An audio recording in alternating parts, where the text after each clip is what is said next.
Joachim Walworth. When I grow up, I want to be an astronaut. When I get married, I'd like to have 2 children.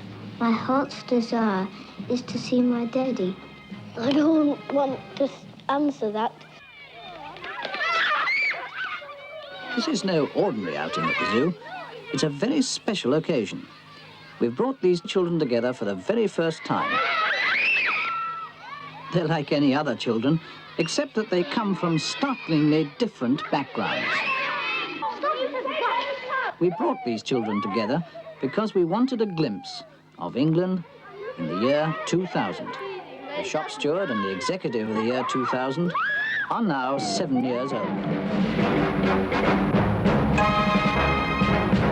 In 1964, World in Action made 7up, and we've been back to film these children every 7 years. They are now 49. Is it important to fly? Yes. Tony was brought up in the East End of London. I want to be a jockey when I grow up. Yeah, I want to be a jockey when I grow up. At 14, he was already an apprentice at Tommy Gosling's racing stable at Epsom. At 15, he'd left school.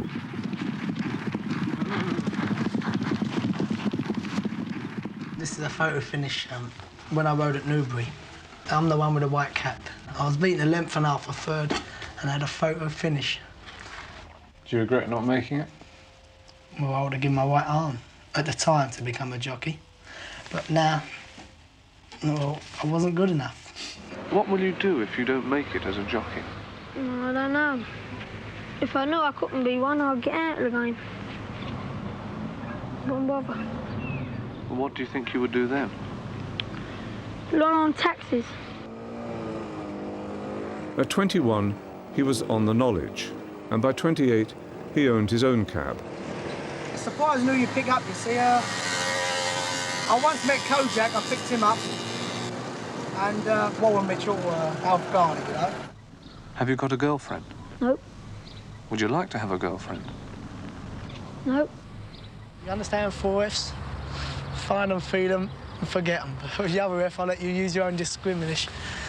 I mean, this one, I tried to do the 3Fs, but I couldn't forget her.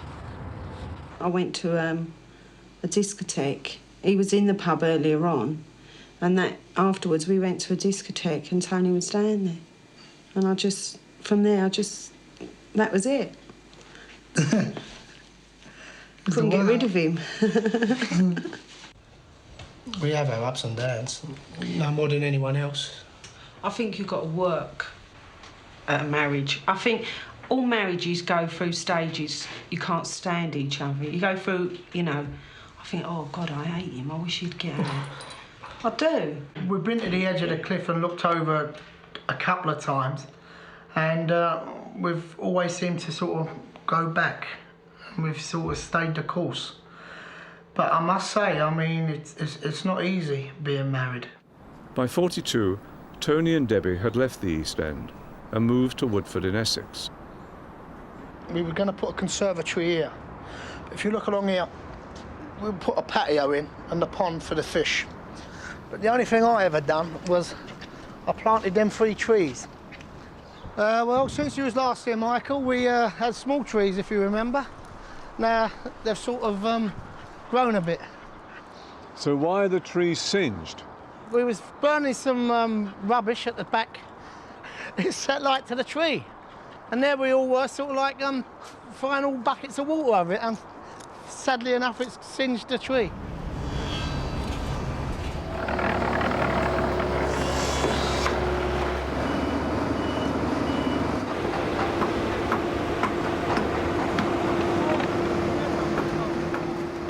At 49, they'd taken out a second mortgage on the London house and sunk the money in a holiday home in Spain.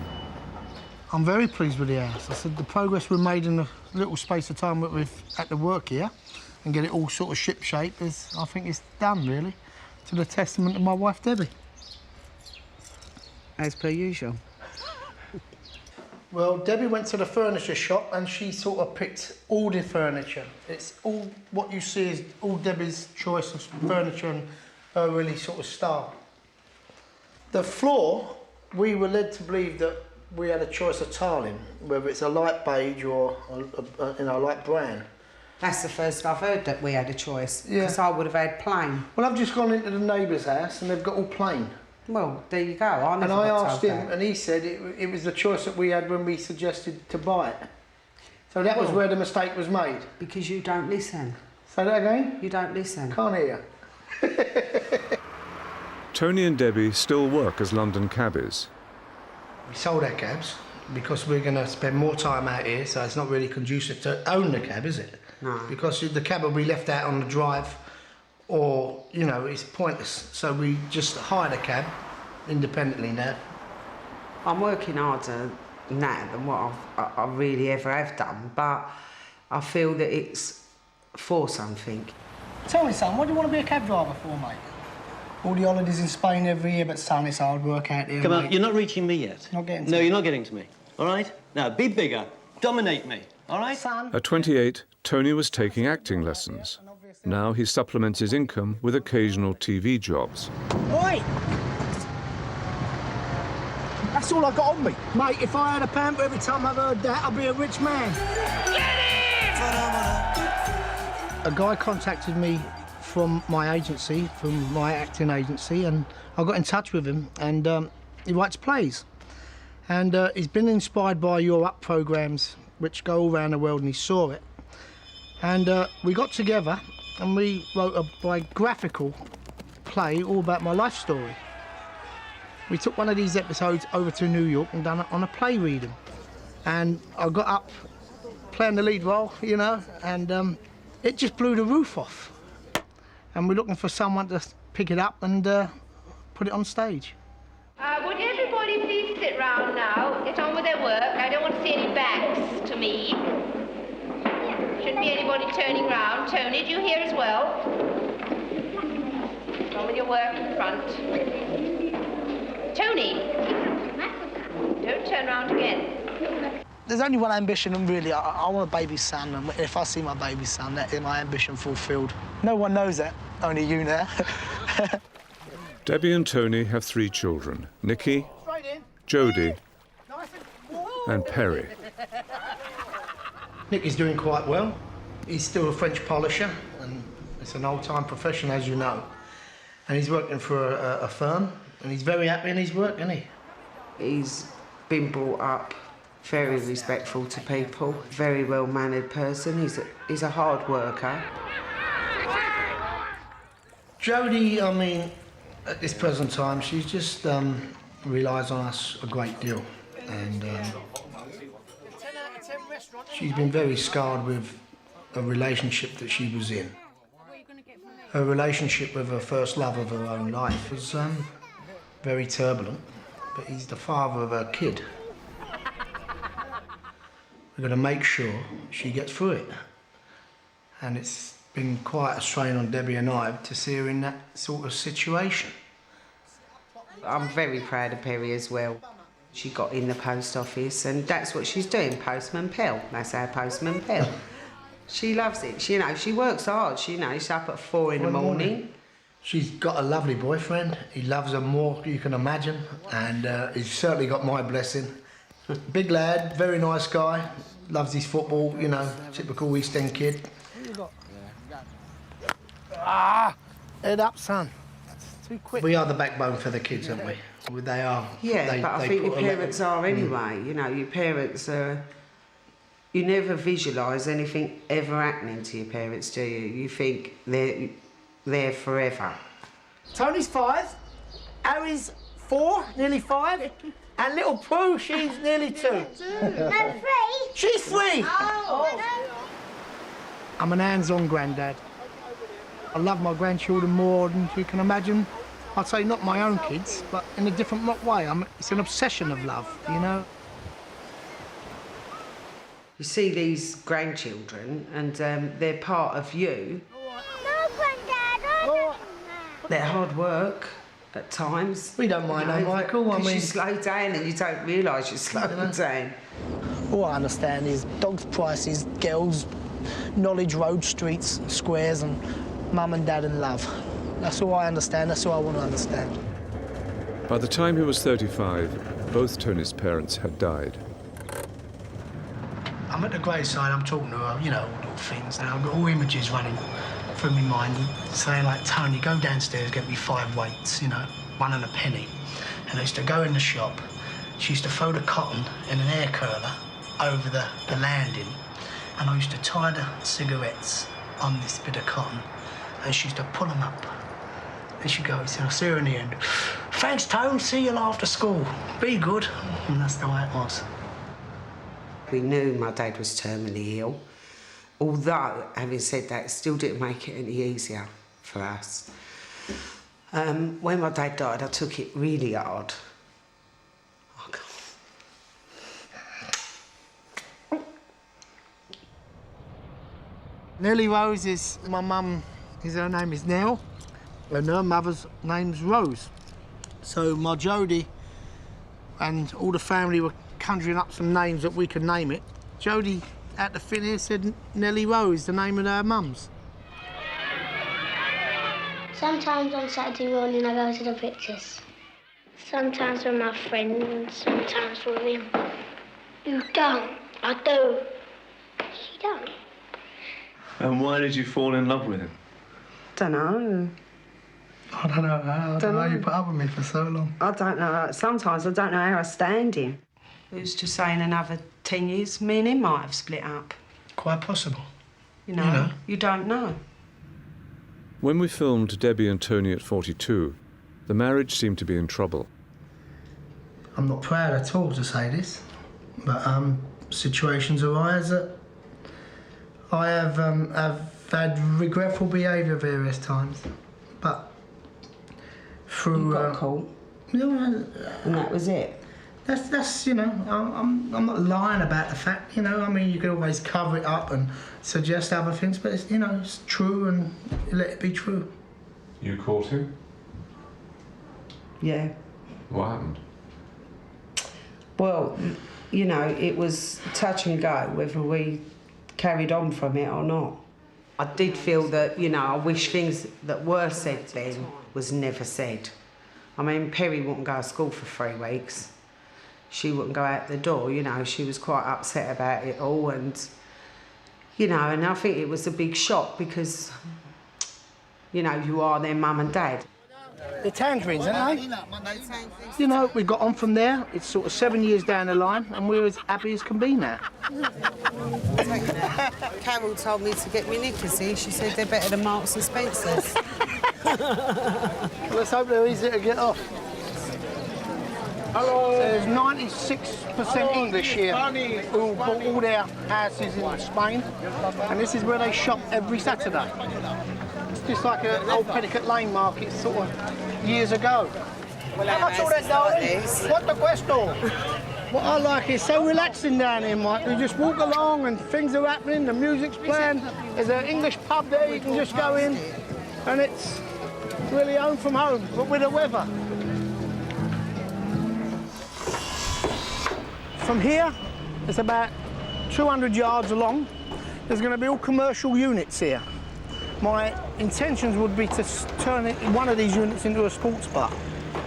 We're putting all tellies round in a sports sort of way, like football shirts and all that, memorabilia. This is tomorrow for me. This is my future here.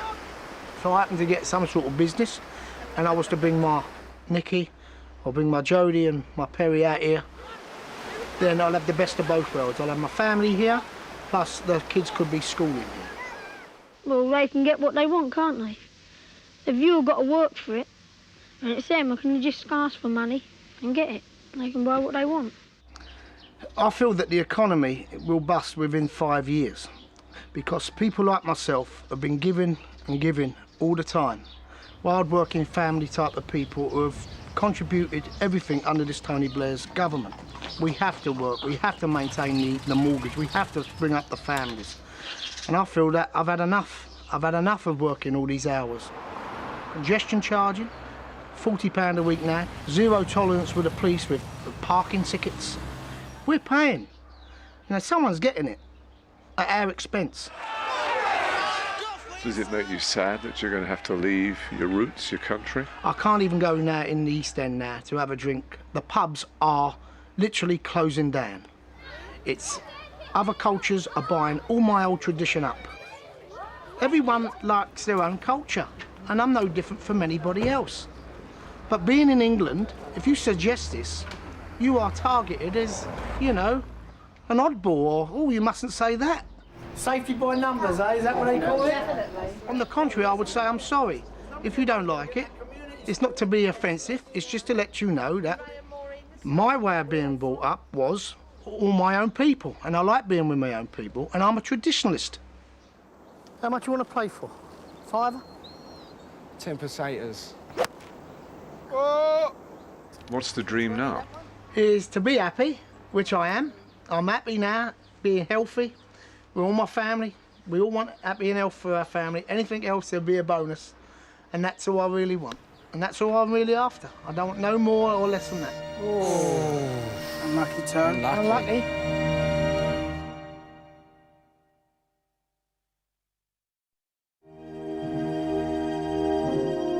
Some people from Africa come here, but when they go, they put their clothes on. Jackie, Lynn and Sue all grew up in the East End of London and were friends in the same junior school.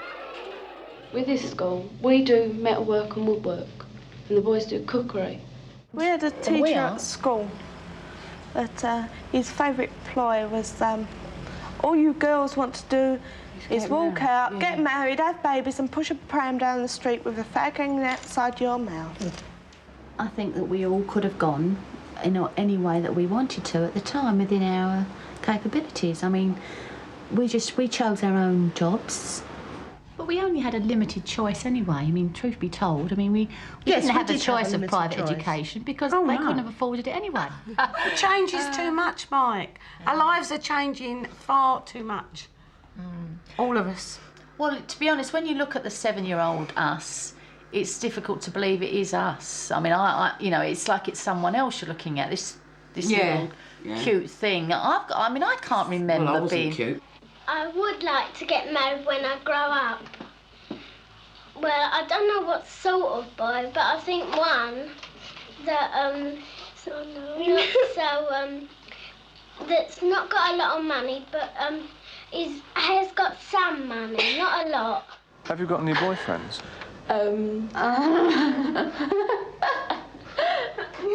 That's personal, isn't it? By the time she was 21, Jackie had married Mick and moved to the outskirts of London.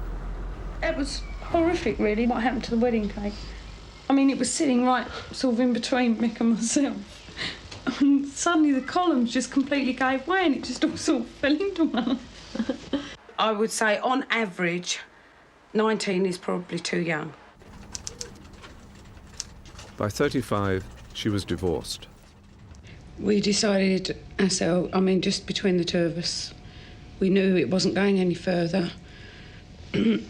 We both knew, I think, that at the end of the day we would be happier leading our own lives. Haynes, joking. She and Mick had decided early on that they didn't want children. Feeling like wringing his neck. Basically, I would say because I'm far too selfish.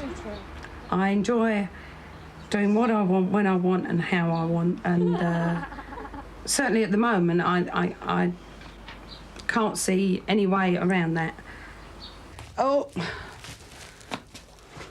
And this one on. Here we go. Oh, yeah. Had a brief but very sweet relationship, the result of which was Charlie. Oi, kiss a cuddle. I don't really want Charlie to be an only. I'd love him to have brothers and sisters, but not necessarily loads of them. Just, you know, one would do, actually. Right, Charlie, there's yours. Oh, please eat it all up. Oh, And James. thanks, Mum. Good boy. And last but not least. Gonna eat that one for me? After her relationship with Charlie's father ended, she met Ian, and they moved to Scotland and had 2 more sons. James. By 42, they had split up. Lee.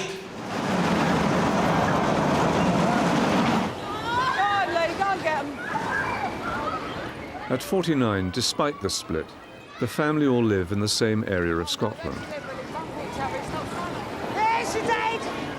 Lee and Charlie's birthdays are only a month apart, so we tend to do something in between so that we celebrate both their birthdays. So we usually go somewhere like amusement park. That Lee's got a lot of nerve, hasn't he? And a little bit of bravado, I think, because his older brothers had said no. I think he decided, I'm going to do this one. Has Charlie shown any interest as to his father? No. Ian's his father, as far as he's concerned. He knows, and the other boy knows, the whole family know, that biologically he's not. But in every respect, Ian is his father. Always has been. He just done everything with him, been everything to him, taught him everything. What would you do if you had lots of money about, me? £2. I would buy myself a new nice house, you know. One that's all nice and comfy. Oh, quite like that, yeah. Jackie suffers from rheumatoid arthritis and lives off disability benefit. How is money for you? Could do with more, as just about everybody would say. But we manage. We cut our costs accordingly. You've got X amount, and that's what you do. I can imagine you. I mean, has Liz got anything to do with that? Liz has always got something to do with that. Ian's her son. But she also says that I'm here, and she's got 3 grandchildren here, that she loves dearly, and she will be there for us. James has just had the trip to Alton Towers with the school. Now suddenly she'll say, you pay the trip, I'll give him his spending money, which is brilliant because it just makes life easy for me. Now you've moved in the last 7 years. Tell me about that. Because of the arthritis that I've got, I needed to come to the ground floor. And this particular area that I'm in now is an area that I like. It's close to Liz, my mother-in-law, so from that point of view, it suits. The school's across the road for the boys, good neighbours, which makes a difference wherever your property is. It's how the East End used to be about 30 years ago. The doors used to be open, the neighbours all watched for each other. If one neighbour had a problem, the other neighbours helped out. Well, that's how it is here. That's what this place is like. It's like a village. 85. We deal with the problems with the boys as and when they arise. I mean, you've always got the problem of drink and drugs and smoking and not smoking and, you know, that sort of thing. I mean, Charlie's of an age now where I can't mother him, but I can't be his friend either. He wants to work, he wants to leave school and he wants to get an apprenticeship to car mechanics. But the chances of him doing that are probably very slim. Somebody gets too much chat to take your time, babe. You'll make yourself ill. Okay. James tends to be a bit of a computer freak. He wants to produce and make his own games. That looks just like your friend, Mush. Lee tends to be like the outspoken one, and it's a bit like I was at his age, really. In fact, he's very much like I was at his age. Is that a worry? I think that's terrible. How dare you say that to me? Is that a worry? Why would that be a worry? Do you think I've turned out badly? No, but sometimes when you look at yourself, you don't always see things you like in yourself, and then you see them in your child, and you think... I don't, yeah, but I never said he'd picked up all of my traits. I actually think he's picked up probably the best. If you're not going to play nice, right, go to bed then. He has a temper that isn't as bad as when he was younger, but it is something that he knows about and he tries very hard to control. Does your temper get you into trouble? You're probably the best one to answer that, does it? No. I mean, you and I have had arguments on occasions. Did you meet enough men before you decided who to marry? I mean, what do you mean by settle down? I mean, if you think that getting married, as far as we're concerned, is a case of going to work, come home, cook tea for hubby, going to bed, getting up, going to work. You're totally mistaken. The whole thing is... I like it when you shout at me. I'm not sure you do, really. I mean, I don't know. What happened at 21? You asked me if I'd had enough experience with men before I got married. And I thought that was actually an insulting question, and I got very angry, and we actually stopped filming because of it. And if you look at the tapes of me at 21, I'm sitting and to all intents and purposes, I might as well have not been there.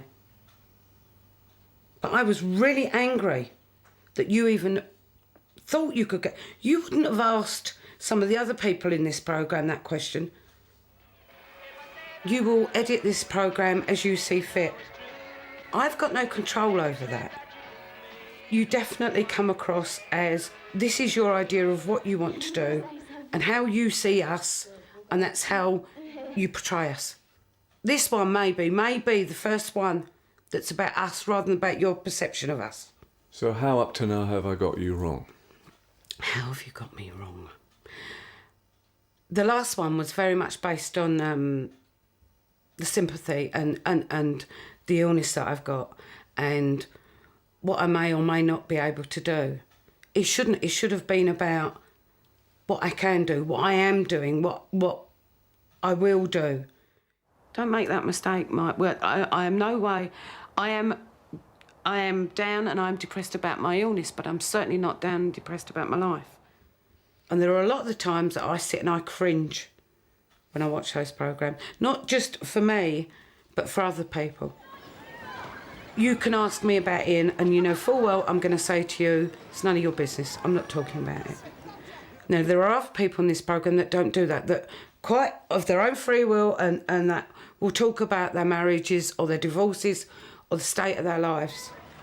I don't think you should be into that. I don't think you should even be asking that.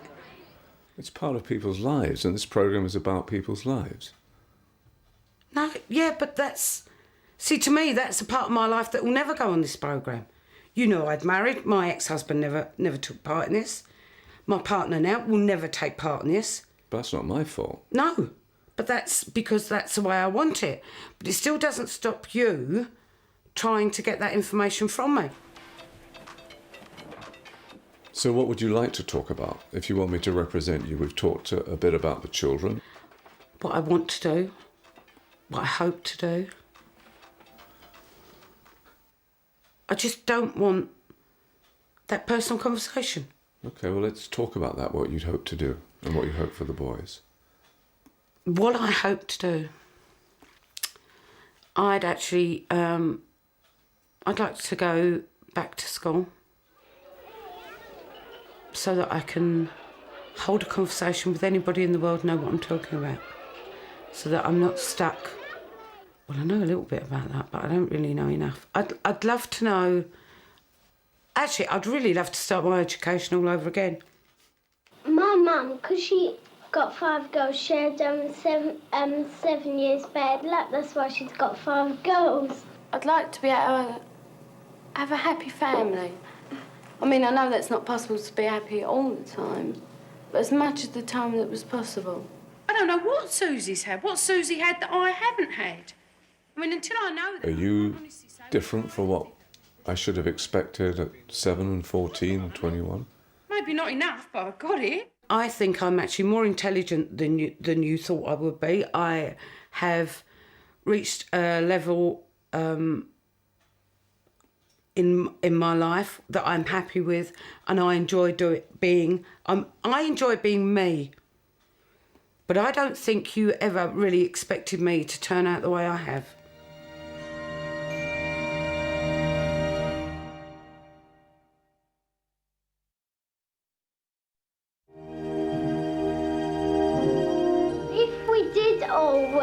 Love Jeffrey and we all want to marry him. Yeah. I think I know the one that he likes best, and that's her. I don't think I'd get married too early. I'd like to have a full life first and meet people and before you can commit yourself to a family. Marriage is a different thing to me. I've still got my ideals about marriage. I don't know what it's all about. Sue was 24 when she married Billy.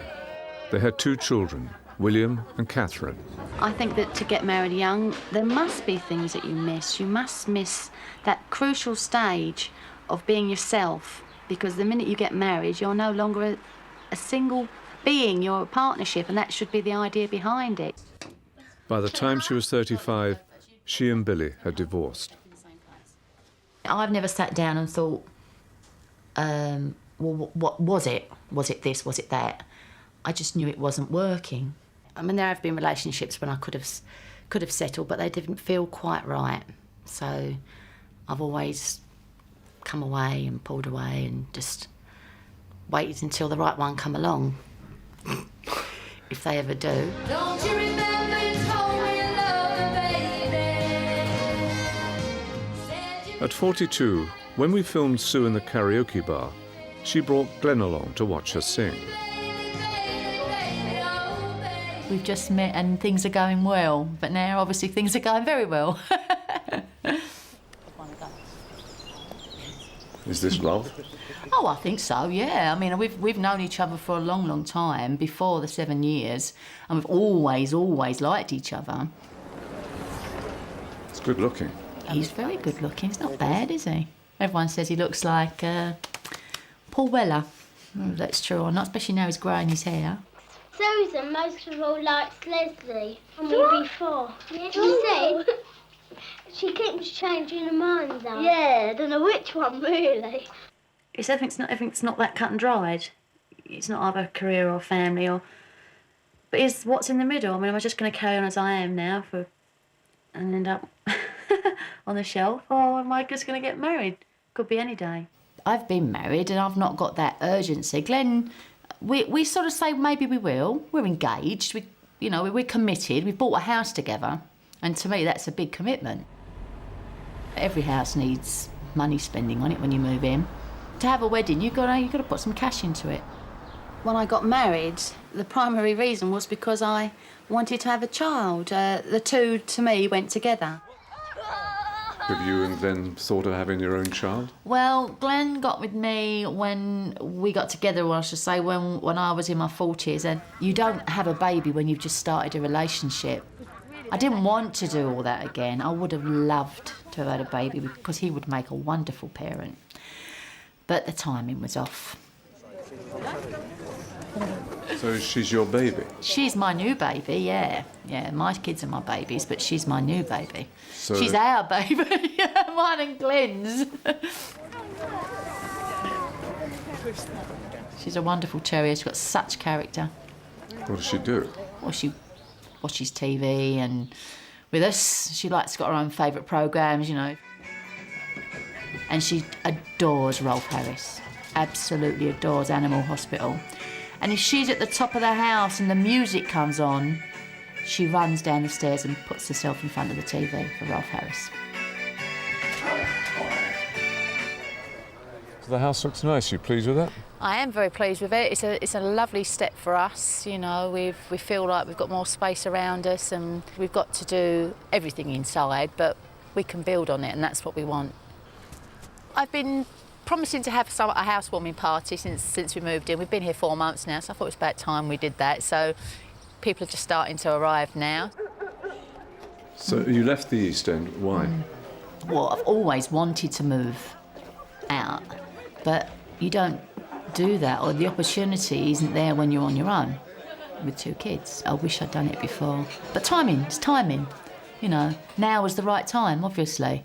And the East End has changed. It's changed a lot. It was even playing table tennis. I had playing table tennis. Mum comes down to me. It's so easy for them. They can jump on a train, and they're with, just stations within walking distance. So it's worked out wonderfully well. Where some people are just born into rich families and they're lucky. I don't see why they should have the luck when people have worked all their lives and haven't got half as much as what they have. It just don't seem fair. So have you moved upper class now?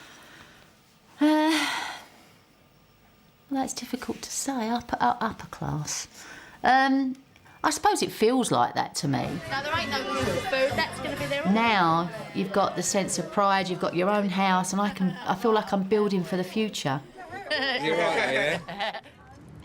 I've been a single parent for a long while, and I've brought them up on my own, really, because Catherine was only 2 when Bill left. It's been extremely hard, and sometimes it's been very lonely. I only had to have one filling, right? That was about the only thing that I had done. William's, he's a computer addict. He works in the industry, and he also constantly has a computer on indoors. Smiley faces in the window. He could have gone to university, and he knows that, and I know that, and I do regret that for him. But I've been there. I can just remember, you know, I didn't want to do that either. And Catherine's temping because she wants to do a bit of travelling next year. People say she's me reincarnated. I mean, she looks a bit like me, and her mannerisms are exactly like me. And she likes to enjoy herself. Is that the IPA stuff? Nice. To walk into a relationship with someone who's got 2 teenagers, it must have been very difficult for him. And they do clash occasionally. I absolutely hate it because I'm just an easygoing person and I don't like strife. They're doing things the way I've brought them up, which isn't the way that Glenn would like things to be done. So you've got to learn to live together in the same house. It'll always be a learning curve. I'm a peacemaker. When the children were old enough to go to school, Sue went back to work and had a series of office jobs. She now helps run the MA courses in the legal faculty of the University of London. I still work for the college, but we moved to central London. Now I sort of the main administrator for the programme instead of an assistant, you know, and I've got a couple of people that help me with that. Hey, could you fax that to Mary for me, please? Thanks. So you like the responsibility? Yeah, I love the responsibility. I think I was born for the responsibility. Yeah, I love it. Well, I've never been abroad, but... No, nor have I know. Oh, yeah, because you went on that cruise, didn't you? Yeah. Once a year, we go to Cornwall or Devon. We try to find a different spot every year, and we just bring the dog. It's just such a lovely place. Every time you turn a corner, there's a different sight, there's a different... You just never know what you're going to find. Everything's just so beautiful. We'd both had childhood holidays here and good memories, and we decided to come back, and we've been coming ever since. It's nice for us just to be a couple for a week.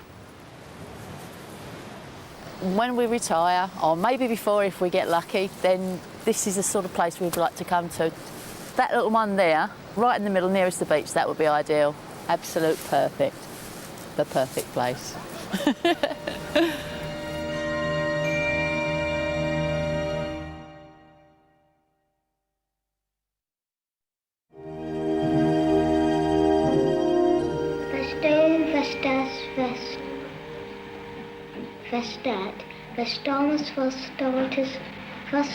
Yeah, speak up. Fill up the gaps on the board down. When he was 7, Bruce was at a preparatory boarding school. At 14, St Paul's in London. They don't sort of enforce being upper class and things like that at St Paul's. You know, they suggest that you don't have long hair, and they do get it cut and they teach you to be reasonably well-mannered, but not to sniff on the poorer people. At 21, he was in his last year at Oxford reading maths. You can show that this is irreducible. Then you do a transformation on this polynomial x equal to t plus 2. Good, that's a nice way of doing it, particularly using Eisenstein down here. His test is very powerful. Yes. Yes, sir. At 28, Bruce was teaching maths in East London. Well, I'll go into Africa and try and teach people who are not civilised to be more or less good. At 35, he was teaching in Sylhet in northern Bangladesh. And I've also got the chance to learn a bit of Bangla, which is very difficult, not doing very well at. Bangladesh, Bangladesh, Bangladesh, Bangladesh, Bangladesh, Bangladesh. Before you do anything, You have to make sure... By 42, Bruce was back in the East End, running the maths department at a girls' school. And then after naught hours, you can see that it would be 60 litres. OK. Now you want to put this information...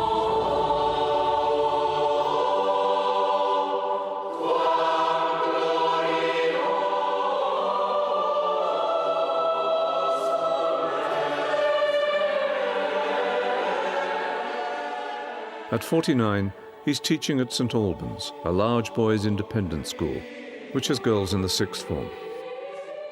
I sing in the choir. That happens twice a week. On Mondays and Fridays we go over to the Abbey, because in the early days the school was in the Abbey, going back to 948. 948? Yes, so the head quite likes to say we're in our third millennium, you know. So the school's over 1,000 years old? Yes, in one form or another. Now you have to make x the subject to this equation. You've got to get x on its own. So what's the first thing we do? I multiply both sides by 3. You don't multiply by 3. Divide by 3. OK. Tell me then what's exciting about teaching here for you. There is a higher academic level to teach. And then you can see pupils at a more developed level, that flash of recognition, and then engendering their love of the subject that I had at their age. There is a class society, and I think public schools may help its continuance.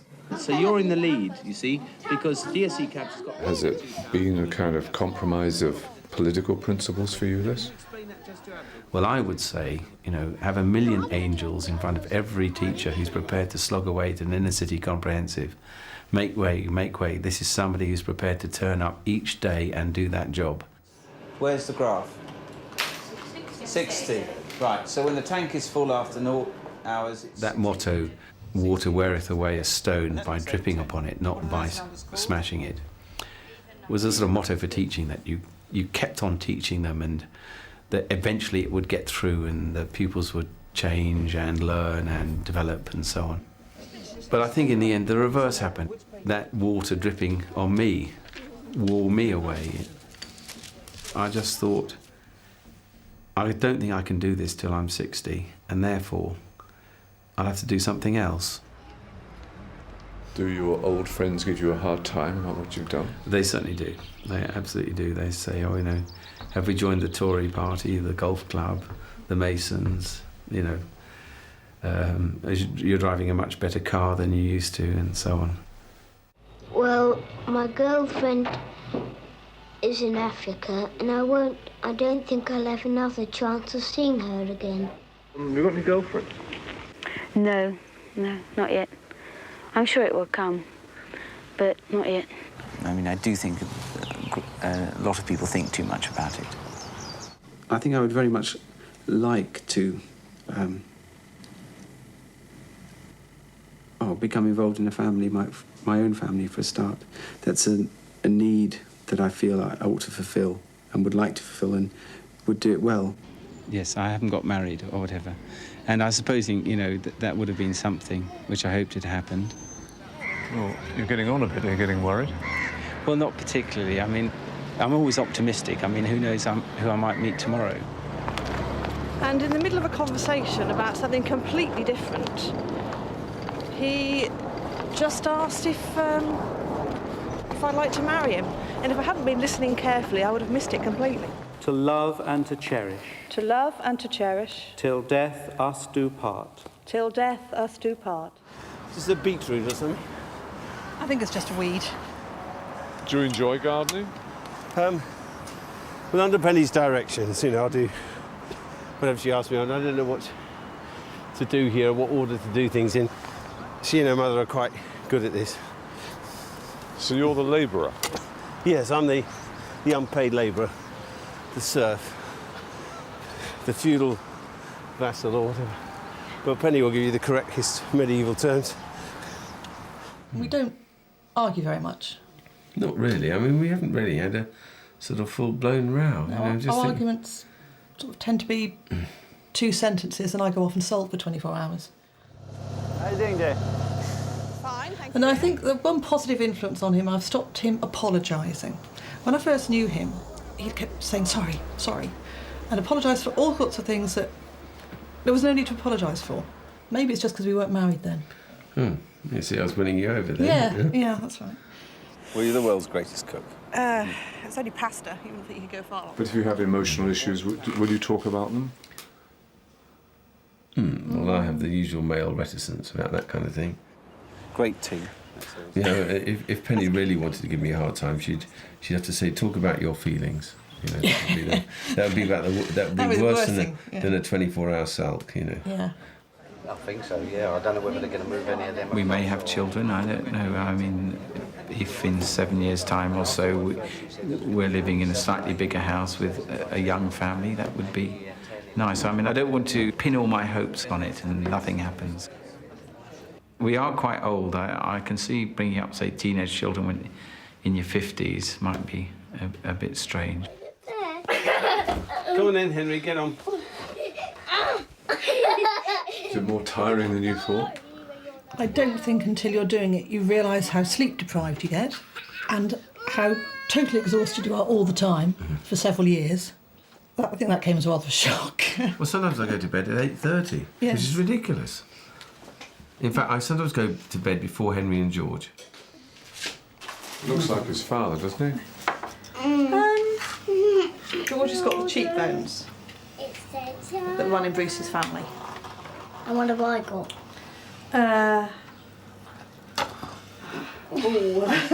That's hard to answer, darling.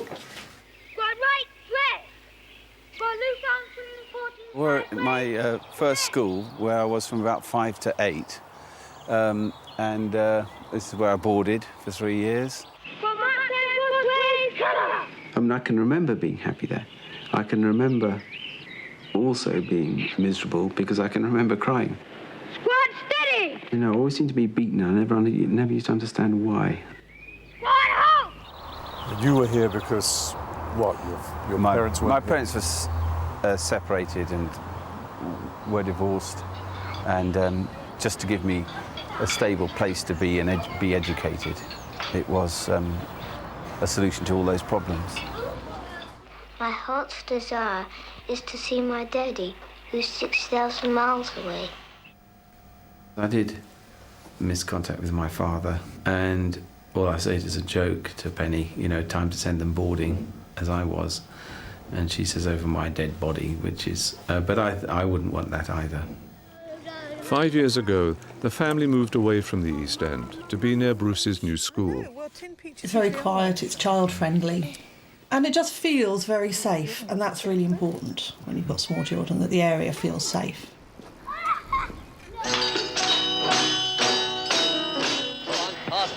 I mean, what can you give them that you didn't have? Contact with a father that is loving, and that they can realise that and show that love to other people, and realise when they're letting both themselves and me down. You know, that could be a sort of guiding light for them. Do you want any more children? Well, Bruce was originally talking about a cricket team, but he's got his opening batsman, and that's, I think, is going to be his lot, yes. frankly. When you play tomorrow, I'm not going to drop you from sarcasm, all right? Okay. I run one of the junior teams here, the under-13s, and there'll be nearly 200 boys there doing that on a Saturday rather than other things that could waylay them. So it's that combination of playing within a team and the ability to back each other up and form friendships that's such a nice thing. At weekends, Bruce plays village cricket. We don't really mind who wins and loses. We obviously prefer to win. And, you know, we go on tour every year, so we go down to Devon. You know, ever such a nice bunch of mates, and I've known some of them for 25 years. You can play it at a reasonable level till you're in your 60s. And what about your batting skills?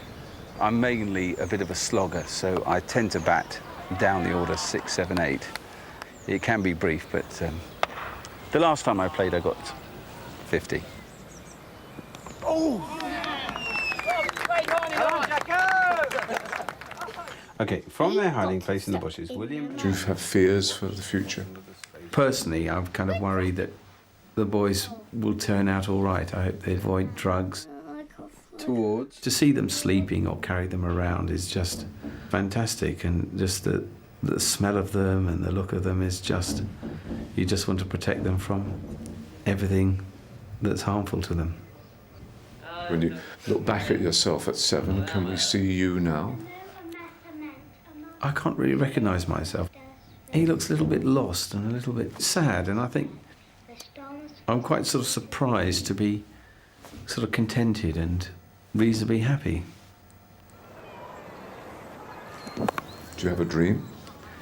Well, I'd probably like to have played international cricket, but I just wasn't good enough.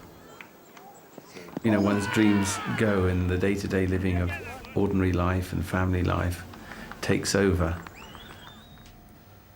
I think we just sort of live without our dreams.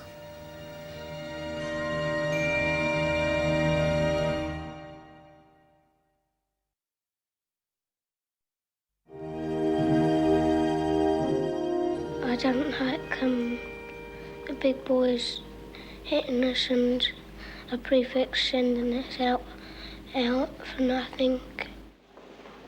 When he was 7, Paul was in care in a children's home in London. Were you happy at the children's home in England?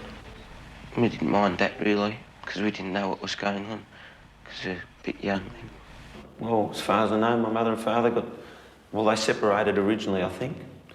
They eventually got divorced. I went to the boarding school for 1 year and then we immigrated to Australia. Paul settled with his father and stepmother in a suburb of Melbourne. What mark has it left on you, the fact that you were brought up within a bad marriage? The only thing I can say that I think might have come from that is just my lack of confidence and being able to show my feelings, really, I suppose. Do you like to get married, Paul? Tell me why not. I don't like say you had a wife, they say you had to eat what they cooked you, and say I don't like greens. Well, I don't.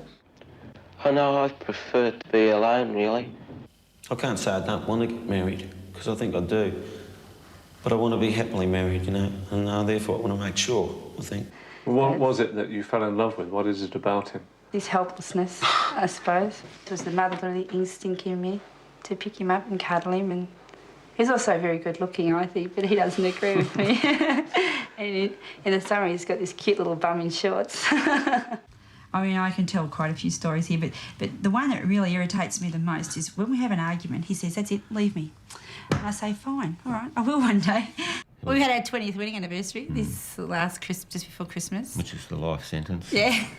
Everyone reckons that we should be out of jail by now. To a certain extent, we started thinking, well, do we really know each other now? Mm. Because you just get in the humdrum of going to work, coming back home. Running kids here and kids here and there. And I don't think you mean to, but you probably stop thinking about each other a lot. I find it hard to express emotion most of the time. Although I'm getting on top of that more now, you know. I mean, just a simple thing to say to sort of Susan, you know, I love you, something like that. I mean, I can tell you about it, but I really haven't been able to say it freely to Sue, you know. It's a bit hard to talk about. I did end up having to get a bit of help, and it wasn't directly due to our relationship. It started at work, unfortunately, which brought my self-esteem down, which tended to affect everything else. And I was just very fortunate that I saw a local doctor, and with her help I started coming back to normal, thinking properly. I mean, I was feeling a little bit worried about the relationship because I felt like I hadn't progressed, I was going backwards, and I mean, I still believe that. I was thinking that, why would Susan want to be with someone as sounds funny, but as boring as me? I mean, because there was nothing there. I mean, what do I do? How do I say it? It was a shock that he got that low and that he doubted the relationship, because one thing I've always known is that Paul's never doubted his love for me, you know. It's always been there, and I've never doubted it either. Did the physical side of your marriage suffer? I think it did. I think it did, really. For a little while. But we promised ourselves when we first got married that we'd never stop, touching or, being affectionate towards each other and in front of the children. We've always been, and even now with the children, we still embrace a lot, both Katie and Robert. I mean, Paul... Katie will sometimes say, Mother, stop it. I was going to be a policeman, but I thought how hard it would be to join in. I just haven't made up my mind yet.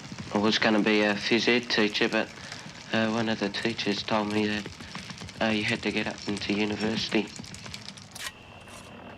At 21, Paul was a junior partner in a firm of bricklayers. By 28, he'd gone out on his own as a subcontractor. I think when I started work for myself, things were looking good for me because it was out of school, something I was very enthusiastic about. But I was chasing the dangling carrot, but never got there. Because really, I'm a worker and not a businessman. By the time he was 42, Paul was doing factory work, making signs for a plastics company. What's the future for you at work, do you think? Well, the job's still there. I've had talks with them about whether they were ushering me out the door, and they say they're not. Not that I'm that old, but it's a bit of worry about getting a full-time job with my skill levels. Sue had been a hairdresser for most of her working life, but at 49, she has a new career as an occupational therapist in a retirement home. You might be in your 40s and getting older, but you still have a lot to add and you can learn to go in a different direction. I call this my sea change. Do you have ambitions? Not really now. I've been in this job 10 years and never asked for a pay rise. That's just what I've always been like. Has it affected home life at all? It has affected a little bit because I'm not there at home as much as I used to be when Paul got home.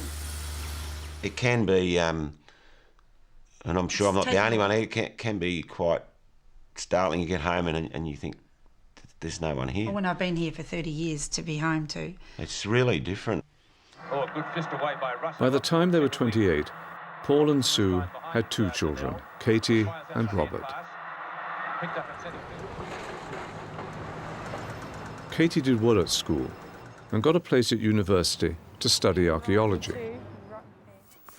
There are photos of the dig in Cyprus that I went on, and we were digging in Bronze Age tombs that are around the village. You're the first person in the family to go to university. Was it a struggle for you? It was a bit, because I had to do it all by myself. I had nobody to really help me because Mum and Dad couldn't help me with my essays or things like that. What does university mean?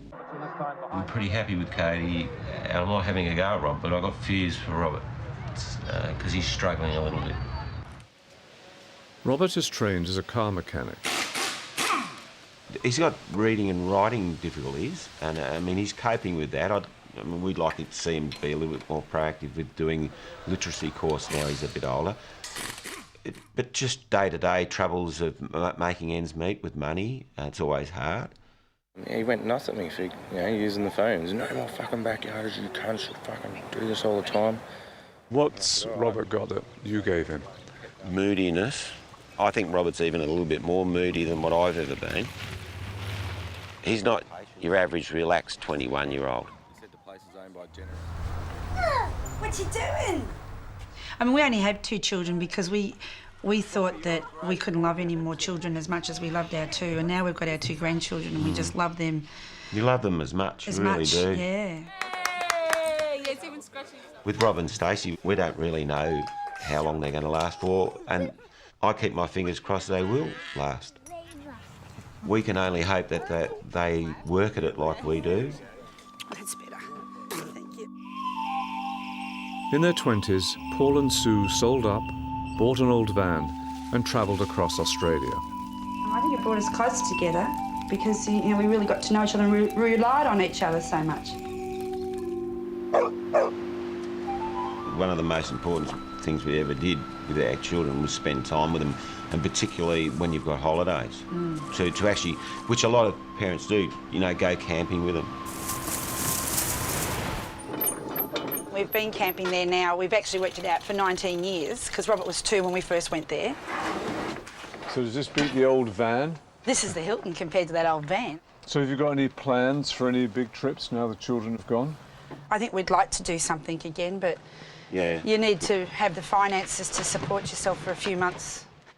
And the monitor's up in the washroom sending us out when there's no talking. No, I wasn't talking today.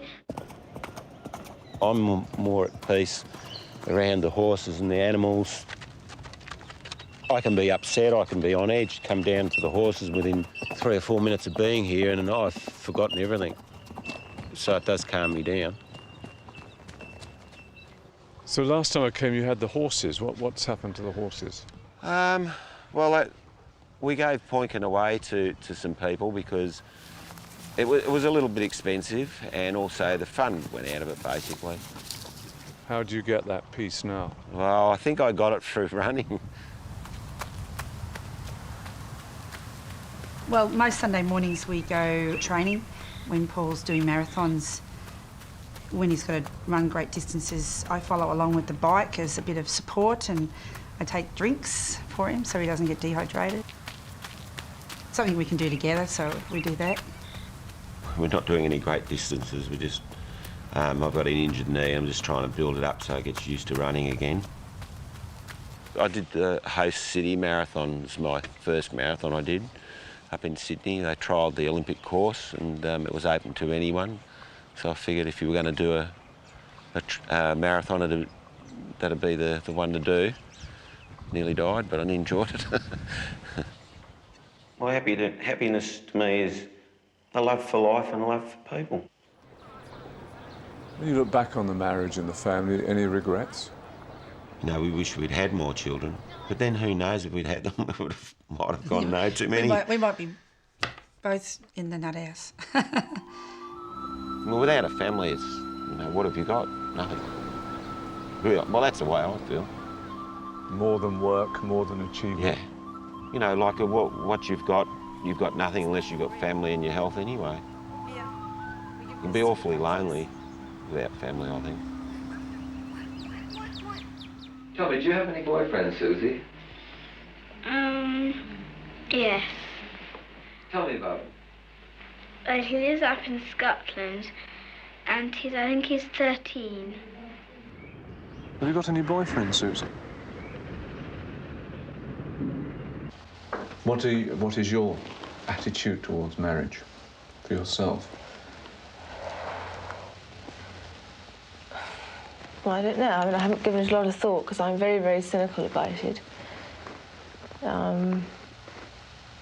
But then, you know, you get a certain amount of faith restored in it.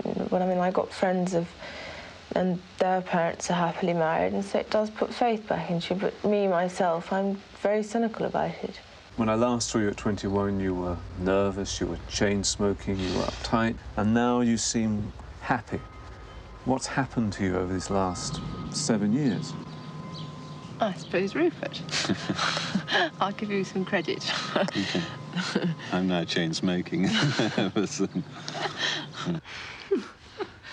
I think, you know, you can't just walk through a marriage and think it's, you know, once you get married, it's all going to be roses and everything forever. You know, you have... well, everybody has their rows, but we've never yet had a row that we haven't managed to sort out. It's very hard to actually say what it is that goes on between a couple. It's either there or it's not. We've been married 27 years now.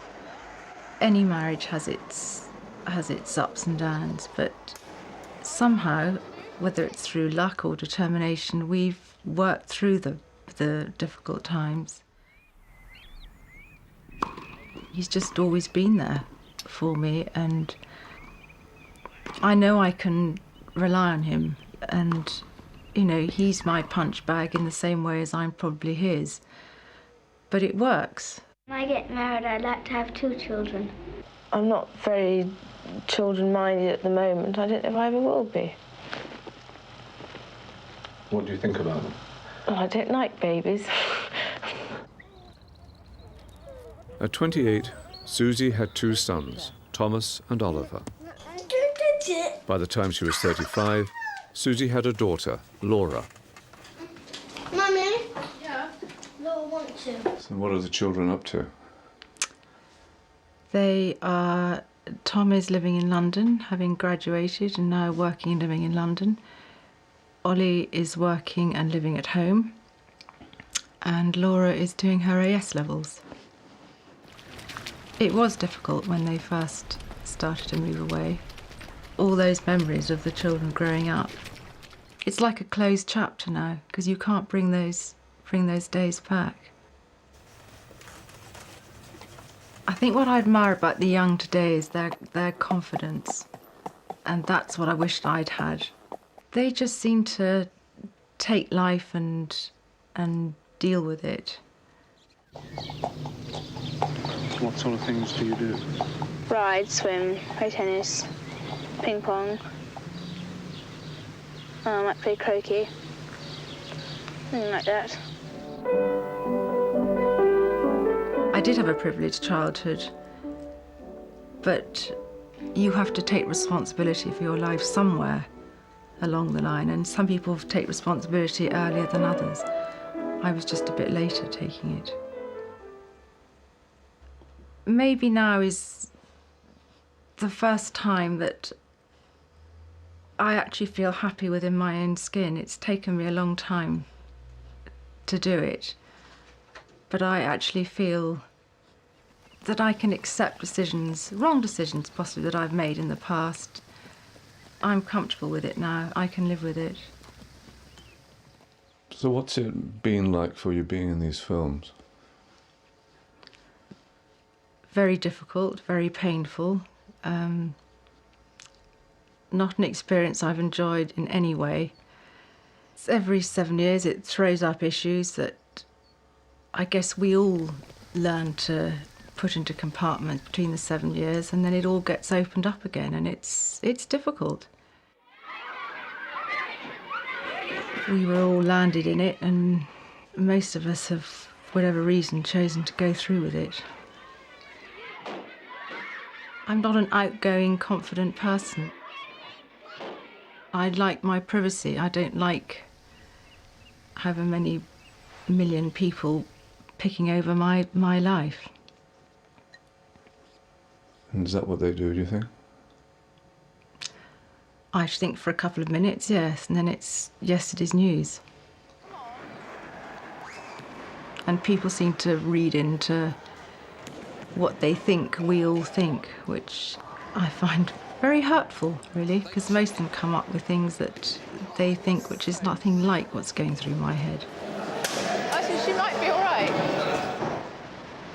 What's the point of people sort of going into people's lives and saying, why do you like this and why don't you? I don't see any point in it. So have you had enough of being in the film?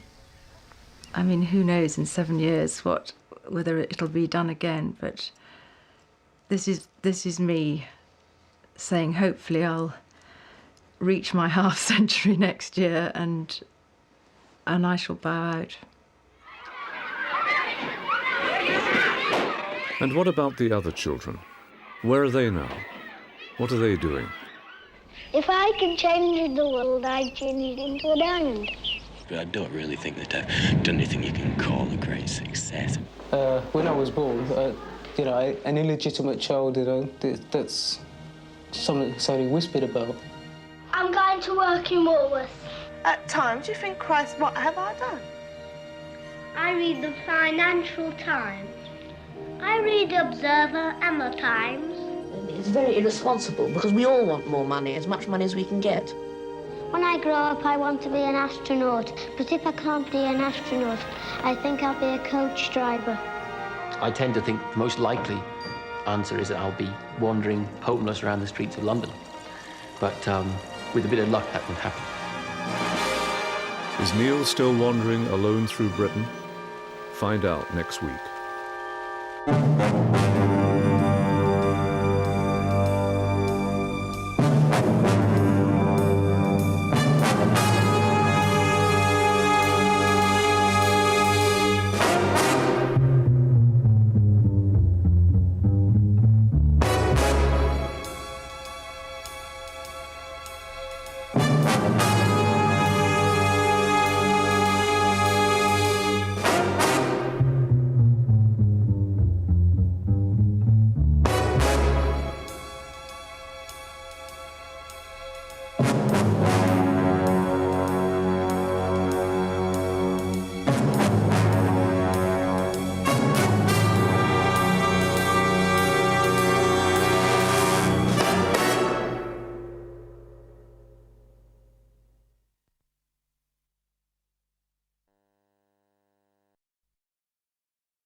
want to be an astronaut. When I get married, I'd like to have 2 children.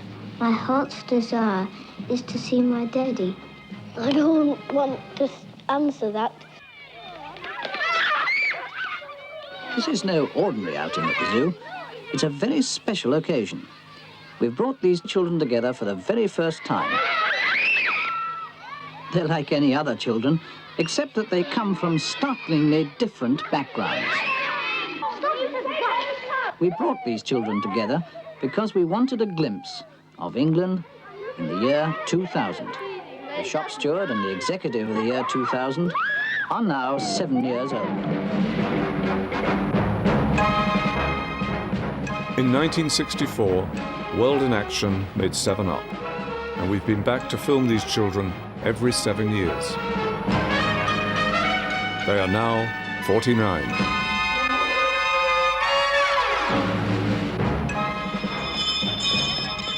Last week we watched 6 of our children grow up from 7 to 49.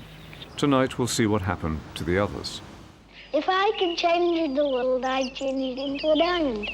I don't really think that I've done anything you can call a great success. When I was born, you know, an illegitimate child, you know, that's something that's only whispered about.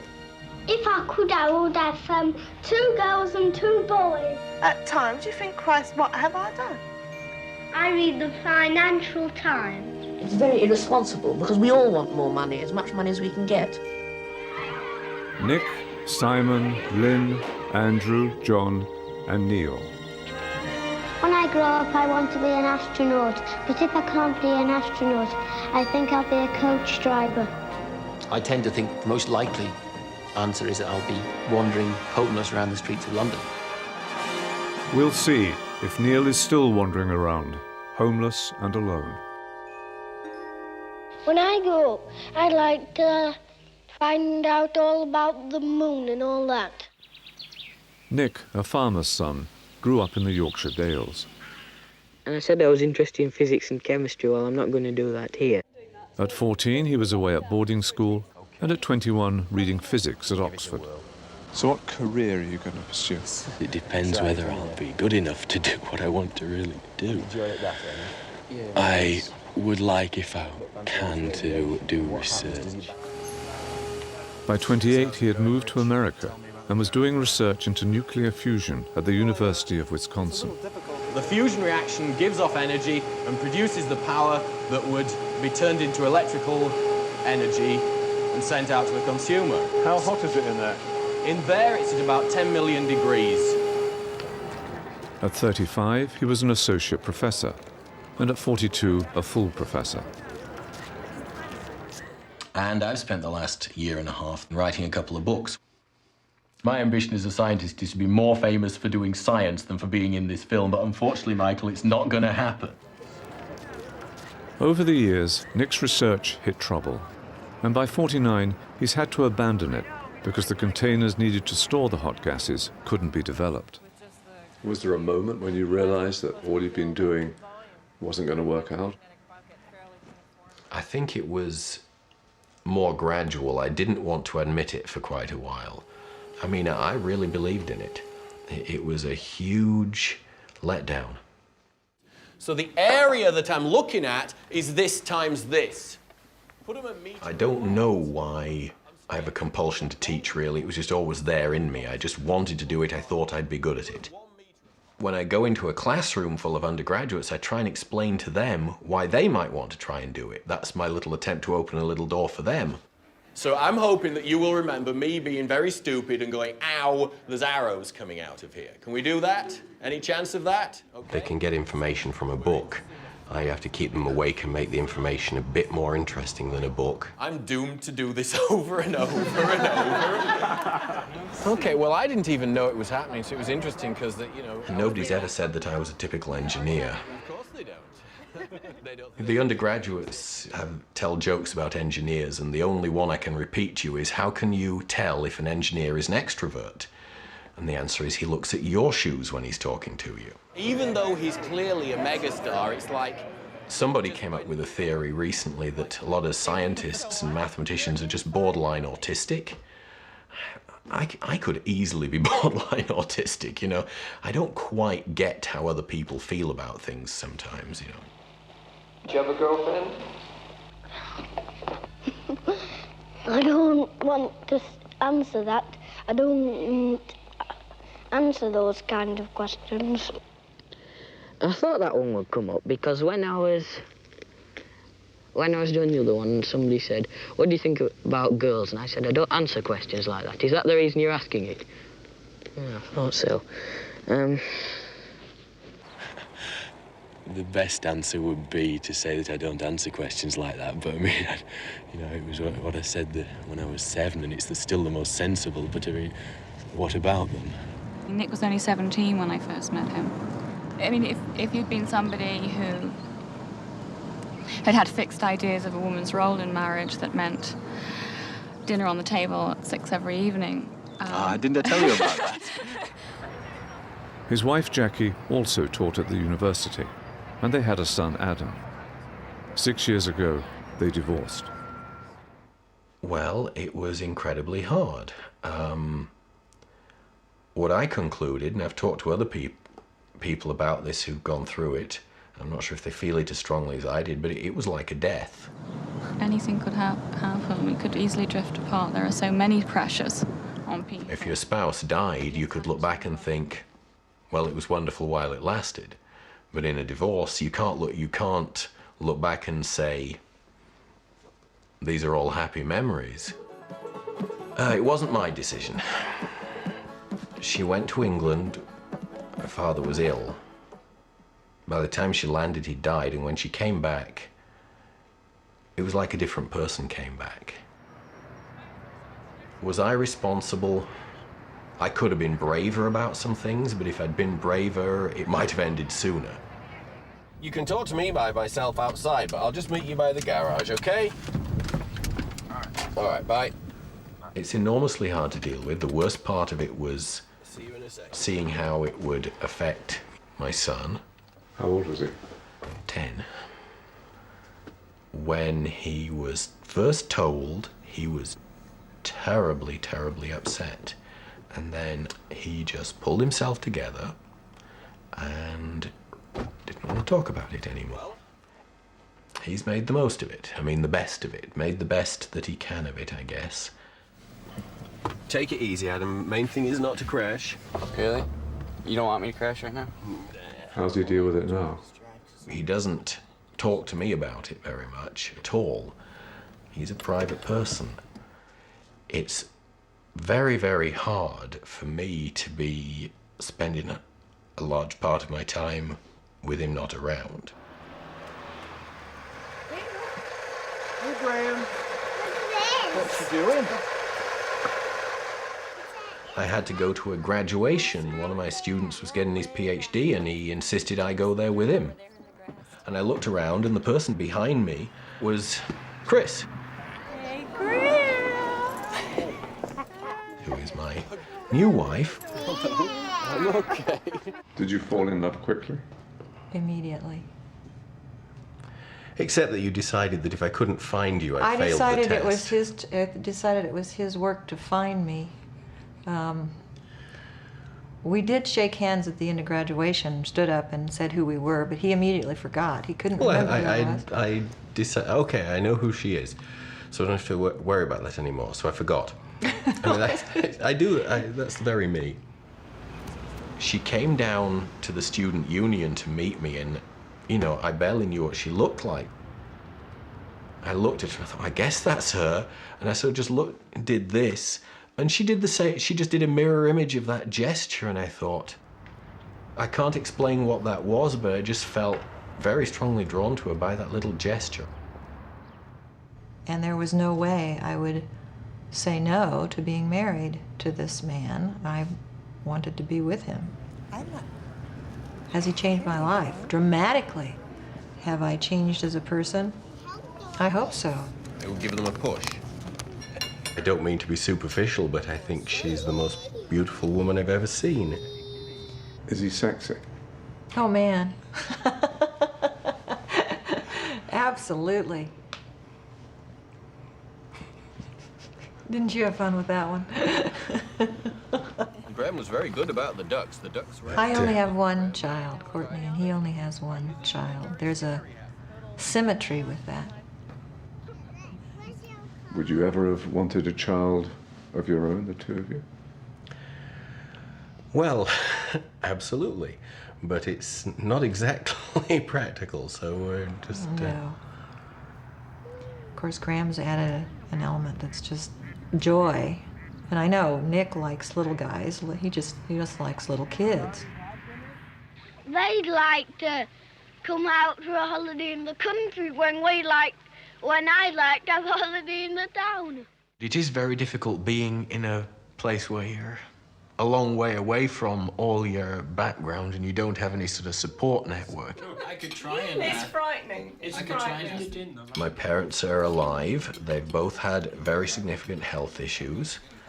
My father keeps pointing out that old age isn't for sissies. Oh, I'm feeling you need a secretary. Nick has two younger brothers back in England, Andrew and Christopher. Christopher, the deaf one, got divorced, and he reported to my mother that if Nicky can do it, then so can I. So that changed. Are you missing England? I always miss England. I was really not the sort of person who should ever have moved very far. When he was 42, we took Nick back to where he had grown up in the Dales. What did you learn here, do you think, that you've carried with you? I sort of feel as if you could look deep somewhere inside me. I feel like there's some of this in there somewhere. I think of it as being magnificent, but rather grim, really. It's very uncompromising, and sometimes it's rather tragic, but, you know, it makes other places you go seem rather trivial as well. We call it one of our Dales rooms. We have things that reflect the Dales in the room. We have cards that we've framed, and some of the china from Nick's family is displayed up here.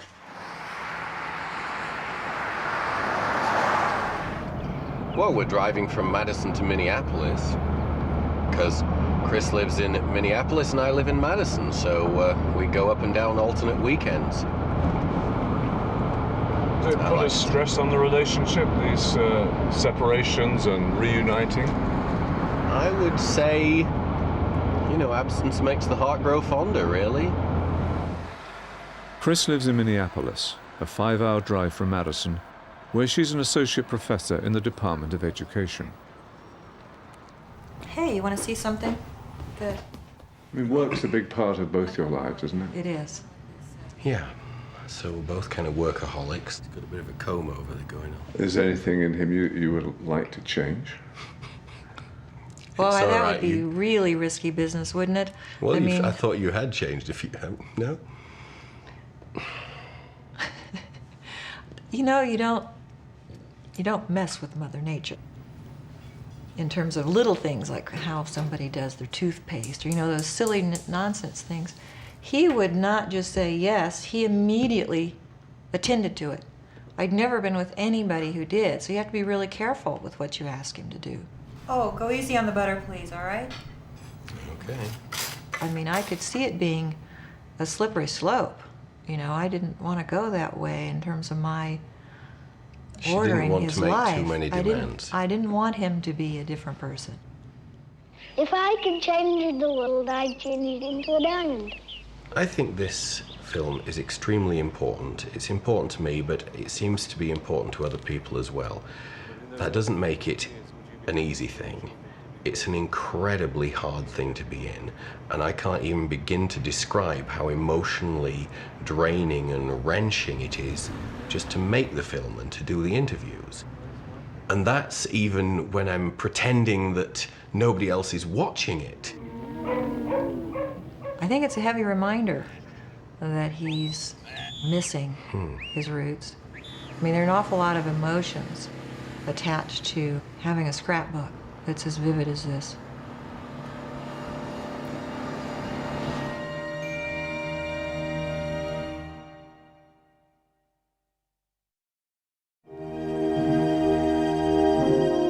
I'm going to work in Woolworths. Lynn is the third of our East End girls. She went to primary school with Jackie and Sue, but chose to go on to a grammar school. At 21, she set out on a career as a children's librarian in a mobile library in East London. Have I stamped yours? Yes. Yes? I've not stamped yours. Sleeping Beauty. Teaching children the beauty of books and watching their faces as books unfold to them is just fantastic. To work with children of that age, you've got to love them. And I love children. Because of cuts in the education budget, the mobile library was shut down. At 42, Lynn was working at Bethnal Green Library. You can draw better than I can. Good morning. At 49, she's still there. Good morning. What about you? Good morning. Are you going to say hello? Good morning. How much of your work is with people like this? Probably 5%. It's a very, very small part of it, but probably currently the most challenging part of it. Elephant? He's an elephant. How's the elephant? Where's the elephant? Where's the elephant? We still get 6 other schools regularly send classes in here. It's busy most days. Well, I know he is her. He loves her. I don't. I love him. I've been married a year and a couple of months. You do think, Christ, what have I done? When she was 19, she married Russ. We married young, but because we wanted to go out and have fun together. 30 years and we're still together. He's my soulmate, he's my partner. We respect each other. Hence, he's not here, and you will not see him on this film, because he's always, always felt that the intrusion that into our private life that this causes is too much. I wanted white wedding, all trimmings, and Russ would have been satisfied with, so very little. Are you in love? Very, very much. He knows how much I love him, and in my heart of hearts, I know how much he loves me. I put him on the spot sometimes. If I could, I would have 2 girls and 2 boys. Yes, I would. Lynn and Russ have 2 daughters, Sarah and Emma.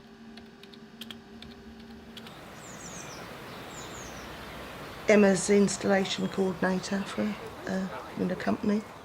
Sarah is an accessories buyer. It's a family-run business. At 42, the girls were both doing very well at school. All right, darling? Yeah. Neither of the girls went to university? No. Was that disappointing to you? No, their choice. We discussed it. It's what they wanted to do. They felt that the academic side wasn't for them. You have to accept that it's their lives, and you can only guide and be there for them. Oh, you good boy. Where's your drink? So you got a grandson? He's a lovely lad. He really is. I'm watching him in the same way. I mean, from 21 years ago when I held Sarah up when she was just born, and now watching Emma now. And what goes round comes round. Because Emma now says that she says things to Connor that she can hear me saying to her. What, rabbits? Yeah, you'll have to look out for their holes. That still cashes me out on times when suddenly I say something that was purely and utterly me mum. Sorry. So was the arrival of Connor a shock to you? No. Well, yeah, but no, he, I mean, as soon as Emma was expecting Connor, got the phone call, Mum, need to meet you. So she actually told me face to face that she was expecting. Fine. She was 19. Yeah. She's old enough.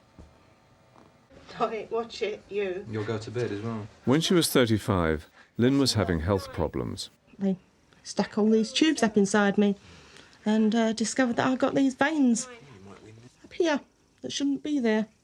In your brain? Mm-hmm. And what can they do about it?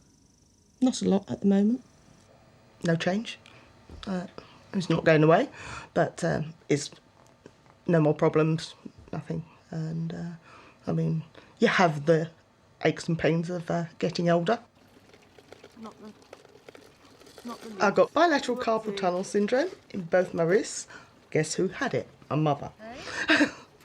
And but it comes and goes. Hence, magnetic bracelets which help. And but you have to overcome it. What's white? Red. Yeah, we know that's red. For the last 30 years, I banged my head against a brick wall to maintain children's services, but this time around, no one's listening. We've just done purple. They say that the work that I do, that anybody can do it. There would be no specialist running it. I may not have a job. Hern loves Tintin. Hern Do you want to take absolutely this adores one? her Tintin. Yeah, yes. It's cost cutting. So that's what it's about. Yeah. They would deny that. You can speak to me today. No. No. Basia! Is it emotionally very demanding working like this with people like this? Yeah. But it's so fulfilling that beyond belief. Azir, can you say it for me? I know you can. But are you getting... No, I know. You're not going to do it today. Azir spoke to me on the phone a couple of years ago, the first time he'd ever spoken to me, and really got me. It's extremely difficult for him to speak, and when he does, you know he's making so much effort, and it gets me. Excellent! Thank you, Azir. Thank you. Come a long way since the back of a van. A bus? Now, I was on the back of a bus yesterday.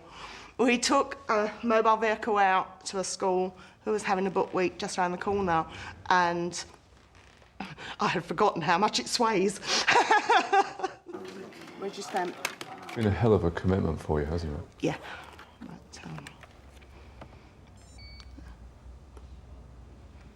But it will end. But has it been worth it all? Yeah, very much. Come on, speed it up.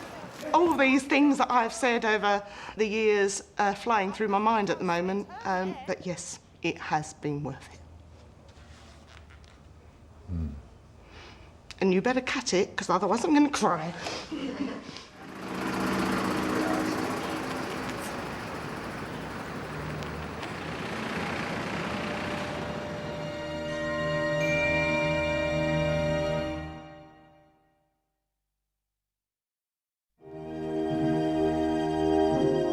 What do you think about rich people? Well, not much. Tell me about them. Well, they think they can do everything without you doing it as well. Simon was brought up in a children's home, the only child of a single parent. Rich people, they have all different things, have everything they want, whereas poor people, they don't have nothing, and they know they haven't got nothing, and so they know they're missing something. What are you missing? Well, I'm missing a bike and a fishing rod. And 20 years ago, when I was born, you know, an illegitimate child, you know, that's something that's only whispered about. People, you know, feel strongly about it in those days, but nowadays it's not a serious matter. The serious point is whether you stay with somebody or you leave them. Since 21, I've got married, had a couple of kids, and By 28, he had married Yvonne, and they had 5 children. well, I don't think there's anybody else I could have ever married except Yvonne.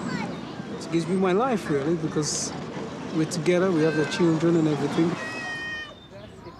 By 35, they were divorced. At 42, he had married Vianetta. We used to go out when we were younger. We met in the laundrette. Once a week. Once a week in the laundrette. Baked beans. Pickles. Go and get the water first and I'll come up. At one stage we went to marriage guidance because the pressures of being together were getting to us because we are two completely different people. I'm very laid back.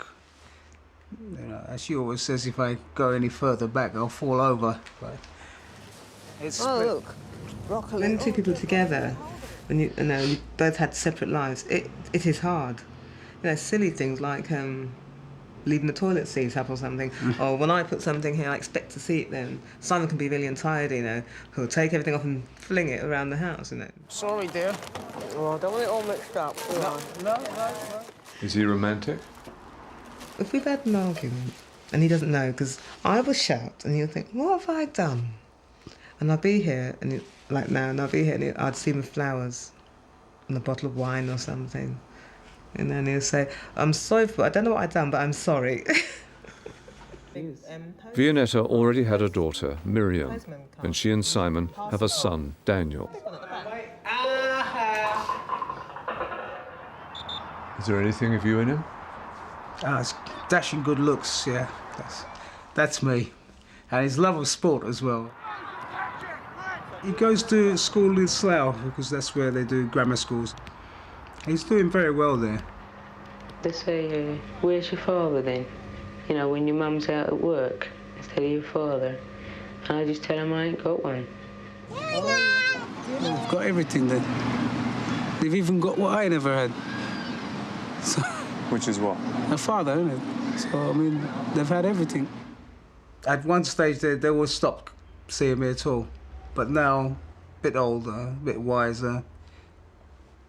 And I'm a bit older and wiser, and now 3 of them see me. Jessica's been very busy herself. She's got her work, she's got college. So who do you support? So your lot come second. Jonathan's been in transitional period with changing jobs and building up his new life. The 2 that don't, I can't really see their point of view. So what's it like being a grandfather? Oh, it's bloody easy, actually. You can see them all day long and then let them go back. And you've got one? 2, actually. One that I see, and one that I would only see if I kept going round to see him. Otherwise, I wouldn't see him, so I'm waiting for return visit now. Before I'm old enough to get to job, I just walk around and see what I can find. Was going to be a film star, but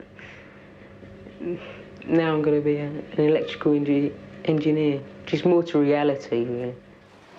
By 21, Simon was working in the freezer room of Wall's Sausages in London.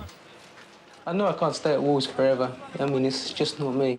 I couldn't stay there for that long. My mind would go dead. I'm quite happy to stay there.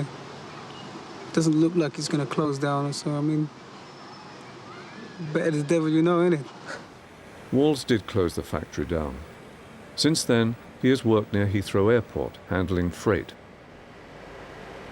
The only reason I really went there was to work near to where my son was going to school so I could drop him off.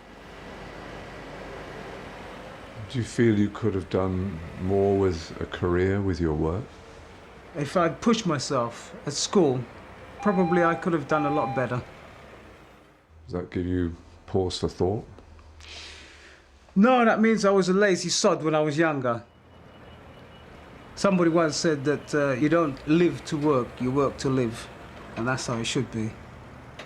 Obviously, when children come into foster care, family and friends are involved as well. A couple of years ago, Simon and Vianetta decided to train as foster parents. Went to boarding school when I was young, and I always felt that that was regimental. It didn't allow for personal care, for loving from the adult carers. So I wanted to do something like that for myself, you know, in my own home. And we always say to foster carers, please do not cut the children's hair without the permission of the parents. So what's the toughest thing about being a foster parent? You're taking a chance when you do it, because you really don't know what you're getting. One child had 2 knives in her hand because she didn't want to stay in this country.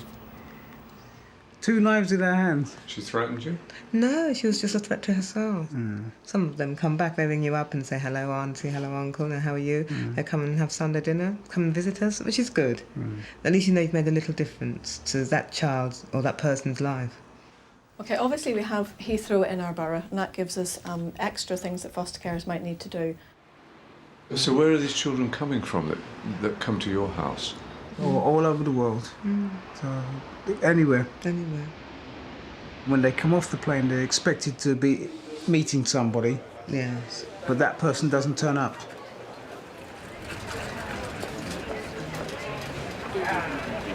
Sorry, how you doing? Simon had been at the children's home with Paul, so we brought Paul back from Australia to reunite them. Yeah, it was good though. Yeah.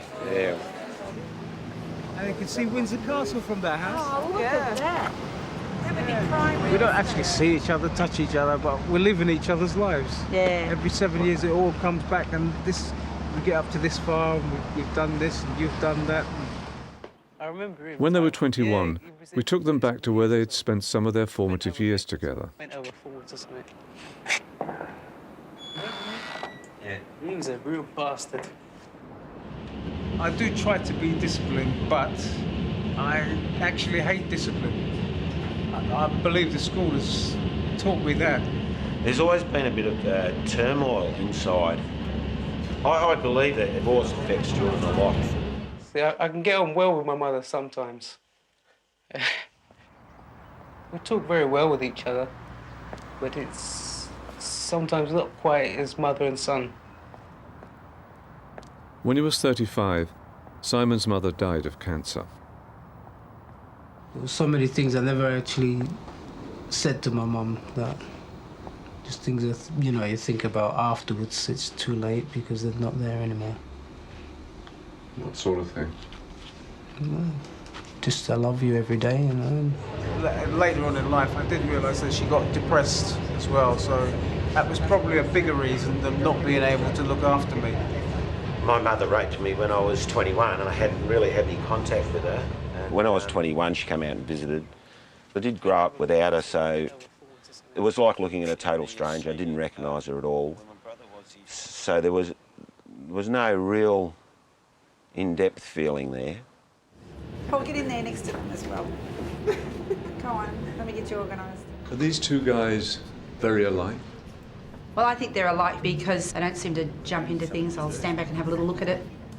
You make them enjoy themselves. Like when we went for a walk around London yesterday, I said, you are coming and you are having a good time doing this. And he did have a good time doing it. So they're both very family orientated and they're both married, noisy women. That's true. That works for me. I had one dream when all the world was on top of me and everything was on it, and I just about got out and everything flew up in the air. I still look up in the sky because I don't know any better. Everything I have, I always think, is that okay? Is that right that I should have that? People are undecided about you. They could be your friend one day and not the next. I wanted to be a boxer, actor, but I never actually really wanted them. I just wanted to be liked. Paul actually that's all he ever wants out of people, is just people to like him for who he is and what he is without having to put on any false pretences. So I think that's why he doesn't open himself up to people. Hello, darling. How are you doing? Do you have any regrets, the 2 of you? Yes, I do. That we didn't get together earlier. I think marriage is good for me. What does she give you? Hot dinners and a warm bed. No, I don't. She gives me a balance in my life because on my own, I will probably be your typical slob. Men behaving badly. We do get things done, and we do things together. Because you multiplying before, so now you're dividing. Is it tough for the two of you being in these films? I will say that I do love watching everybody else.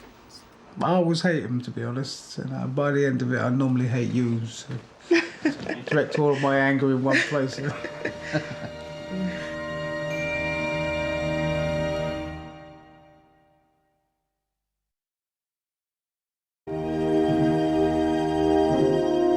I read the Financial Times. I read the Observer and the Times.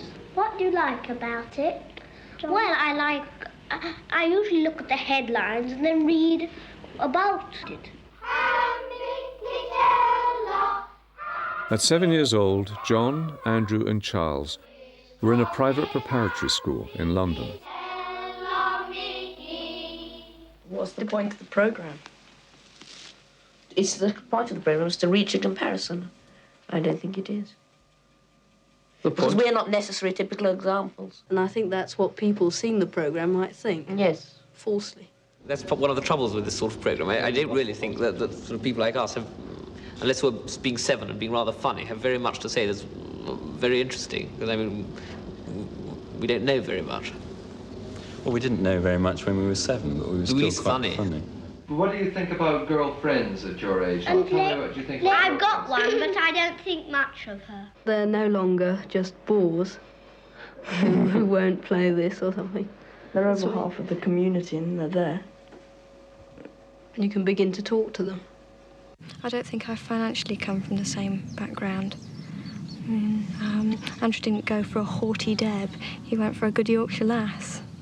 But, I mean, obviously he knew what he wanted. Does money concern you a lot? No, I think as long as one has enough to be comfortable, that's really what one should aim for. What's the most difficult thing about keeping the marriage together?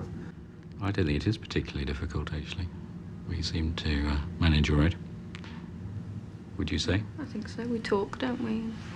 I mean, so how is married life? Well, I still love him, if that's what you're asking. And likewise. I'm going to Charterhouse.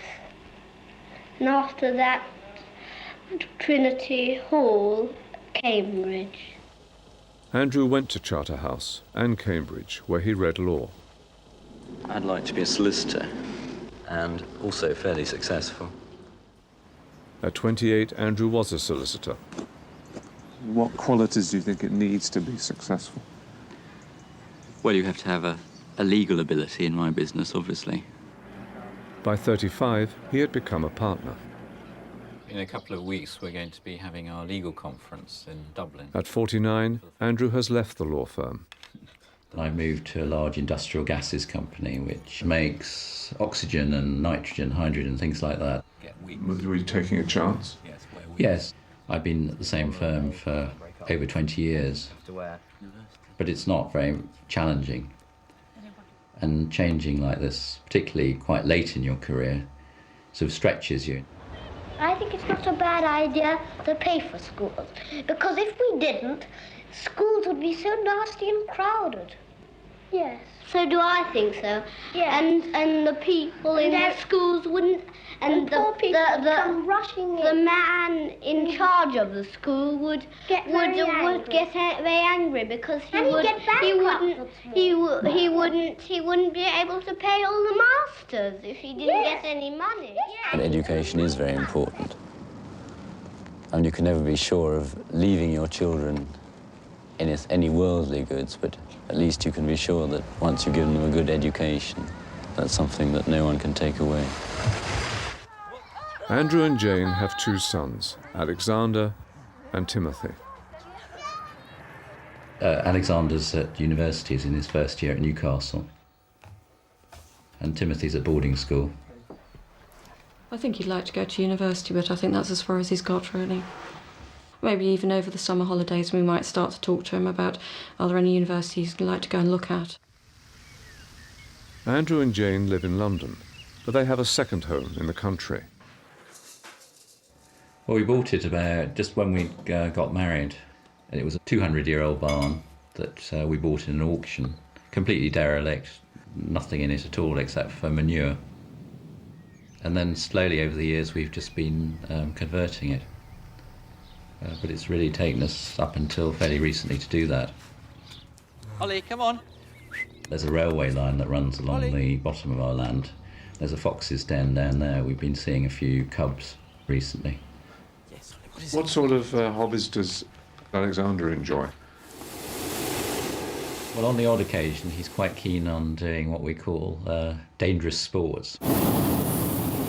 And we're going to treat him to a balloon ride, sort of in advance of his birthday, which is coming up soon.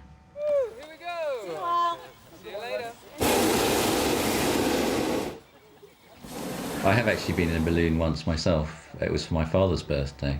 It was all going very well until the end, when we managed to hit some trees and... Oh, don't tell me that now. We all landed on the basket all landed on its side. It's very high. Very high. Yeah, when we landed there was a request that all the ladies go downwind so that we could land on top of them. Once I had a talk to Greville. He was in my house, and I asked if he could put him out of my house because he was always getting minuses.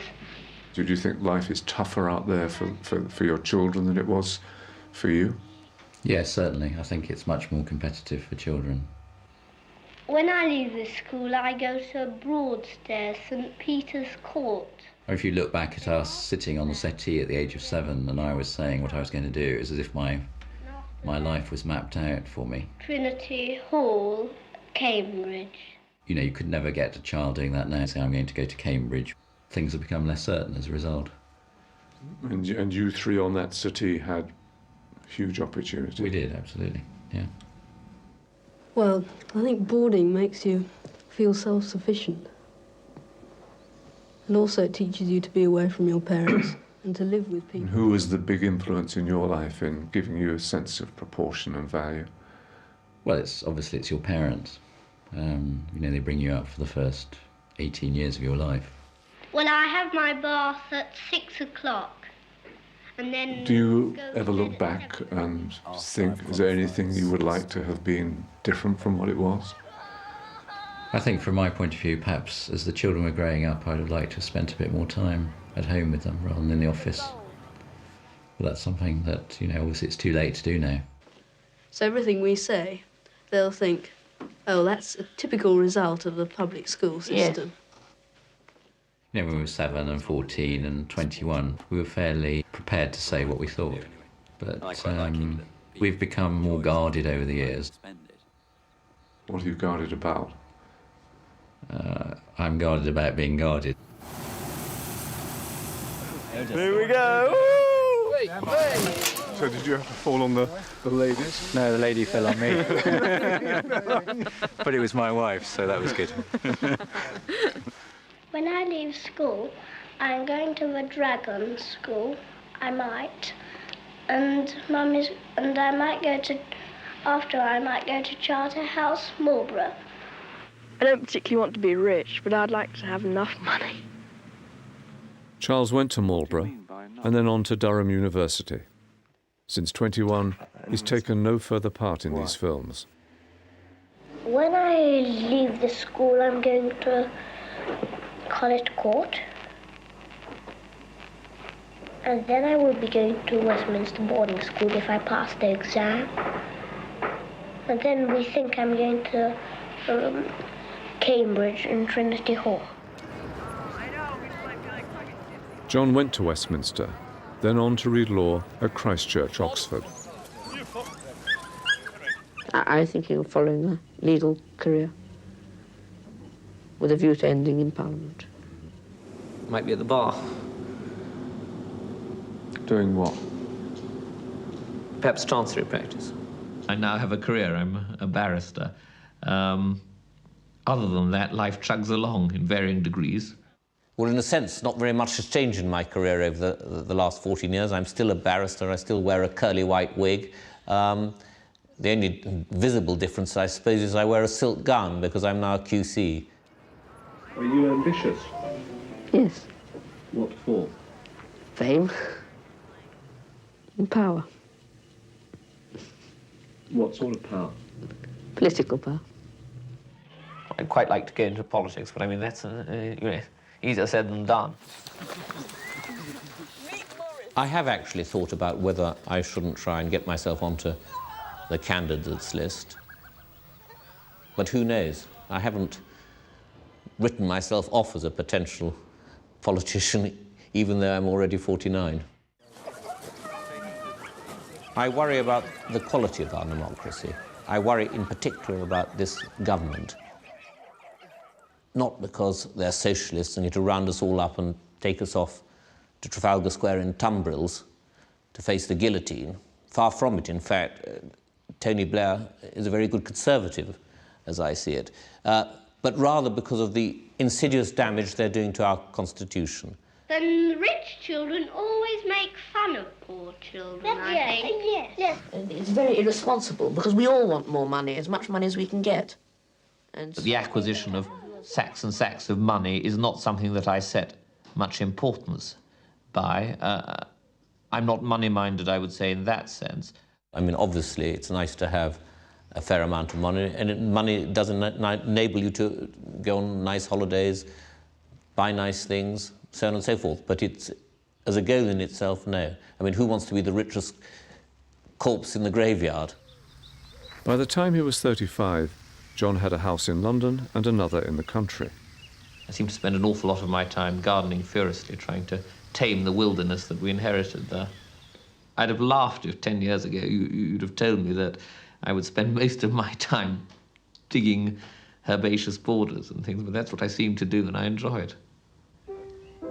One good thing about having quite a large house in the country now is that I've taken up playing the piano. It's a very nonchalant little theme. Butter wouldn't melt in its mouth, so take it very quietly, let it just present itself. Off. A couple of years ago, I did start again and even practicing, but I'm afraid I've lost an awful lot of dexterity.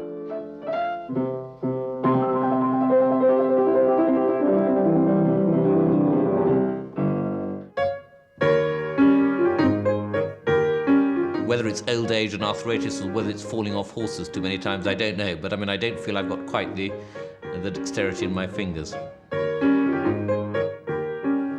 Certainly, I can never tell the difference between you playing and the CD playing when I'm out of the room. Yeah, very good. Very good. Well, she's very diplomatic. No, it's true. When boys go around with girls, they don't pay attention to what they're doing.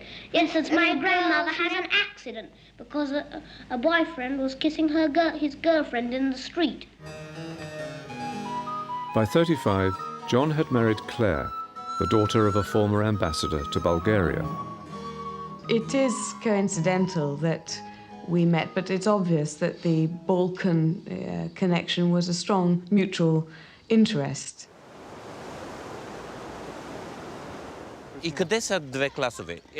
We have a charity, Friends of Bulgaria, which started in 1991, which actually made quite a lot of money, which we then invested in medicine and took out to Bulgaria. We support some children's homes in Stara Zagora, an institution for disabled children, and we make donations to other charities. People who go on about the government butchering the National Health Service, I think should come over to Bulgaria to see what being kept short of necessary supplies and funds really does mean. We've been told that in some places it's impossible to do even operations, albeit they have the operating theatres and they have excellent doctors, for want of simple anaesthetics. Up till then, there'd been no provision for education of disabled children. So we started what was called a parallelka, which is parallel education for the disabled, and we've now got 2 classes here. My name, this is Christiana. Christoph. Claire and I have been giving prizes to the most talented children in this town. This school that we're in was actually built by my family at the end of the 19th century, and they also used to present prizes to the best children from the school each year, right until the advent of communism in 1944.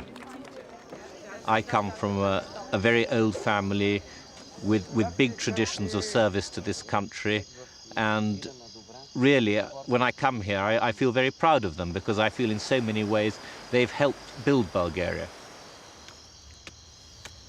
This church is quite interesting. It was built by my great-great-great-grandfather in 1835. They say he made off with 8 tons of gold, and even today, the mountains here are full of treasure hunters who keep digging up all the caves and everything in the hope of finding the treasure. I wish I could find it. I mean, once I'd refunded my Equitable Life Pension Fund, I reckon if I shoot the horses, shoot the wife, and only drink Bulgarian wine, I may be able to retire age 94 or something. Straw Mac and Nessa, you got 3 minuses in a day. He's a pest. It has to be said that I bitterly regret that the headmaster of the school where I was when I was 7 pushed me forward for this series, because every 7 years a little pill of poison is injected into... I know. Well, it's the truth. There are times when I felt appearing on this may get causes near to my heart a bit of publicity, and certainly when you came to Bulgaria for the 35 Up programme, that did lead to us getting quite significant assistance, which possibly we wouldn't have got. Well, I think it's a very good system. I suspect that why this programme is compelling and interesting for viewers, and I quite see why it is because really it's like Big Brother or I'm a Celebrity, get me out of here. It is actually real-life TV, and with the added bonus that you can see people grow old, lose their hair, get fat. Fascinating, I'm sure. But does it have any value? That's a different question.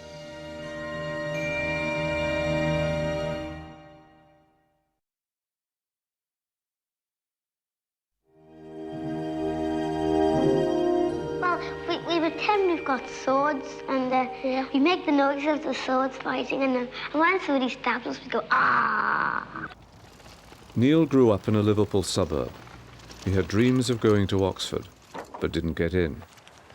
Instead, he went to Aberdeen University, but dropped out after the first term. At 21, he was working on a building site and living in a squat. I would like to be somebody in a position of importance, and I've always thought this. But I don't think I'm the right sort of person to carry the responsibility for whatever it is. I always thought, well, I'd love to be, possibly even love to be in politics or something like this. By 28, he was homeless, wandering around the west coast of Scotland. If the money runs out, well, then for a few days there's nowhere to go to. And that's all you can do. I simply have to find the warmest shed I can find. How do people regard you here? Well, I'm still known as an eccentric.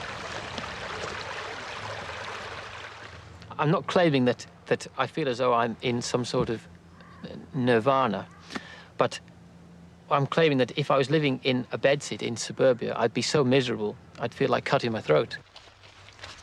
At 35, we found him living in a council estate on the most northerly part of Britain, the Shetland Islands. It's an environment which sustains me. It's one in which I can survive. The reason I don't feel safe is because I think I'm getting more and more used to this lifestyle, which eventually I shall have to give up. And what would you like to be doing, say, in 7 years? I can think of all kinds of things I'd like to be doing. The real question is what am I likely to be doing?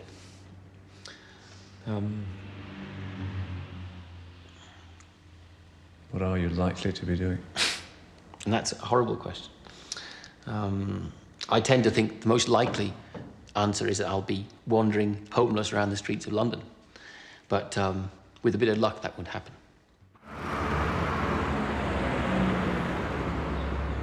Well, I just point out some of the considerable disadvantages. First of all, they are geographically isolated. By 42, Neil had moved to London and was a Liberal Democrat on Hackney Council. While I was in Shetland, I felt very strongly that I should become involved in politics, simply because I felt I was not achieving anything in the ways I really wanted to.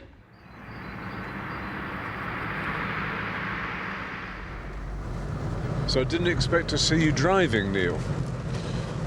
Well, neither did I. I mean, if you'd asked me that question a few years ago, I would have been surprised.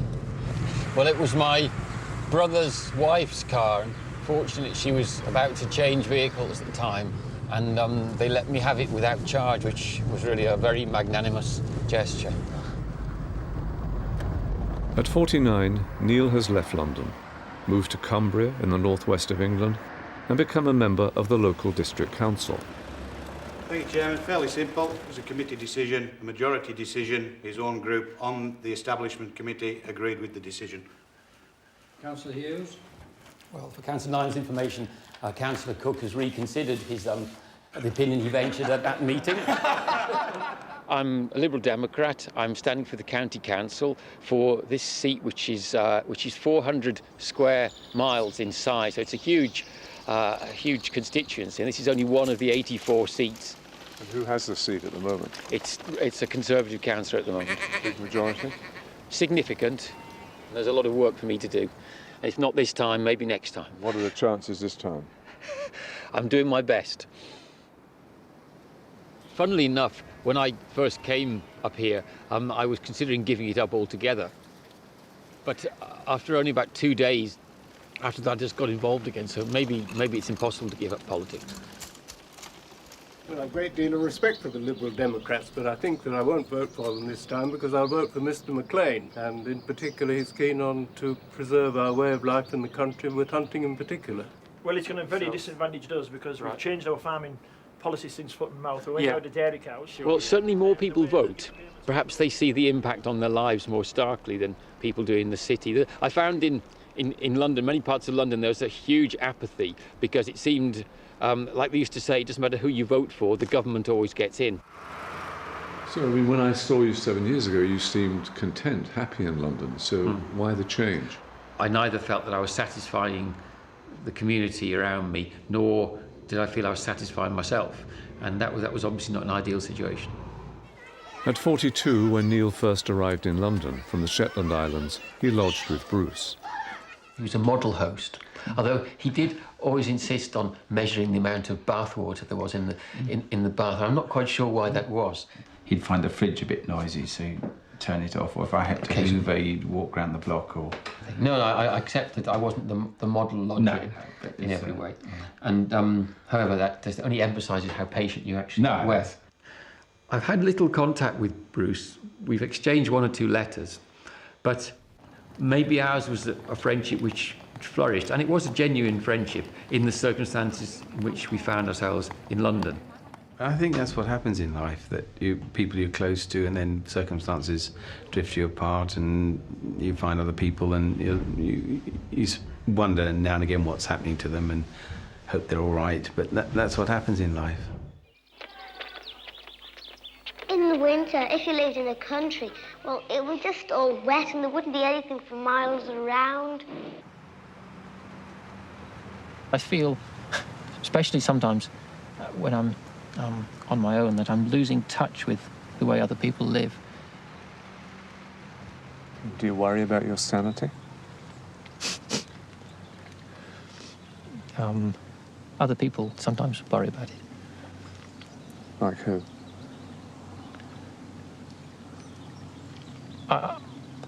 As I said, I sometimes can be found behaving in an erratic fashion.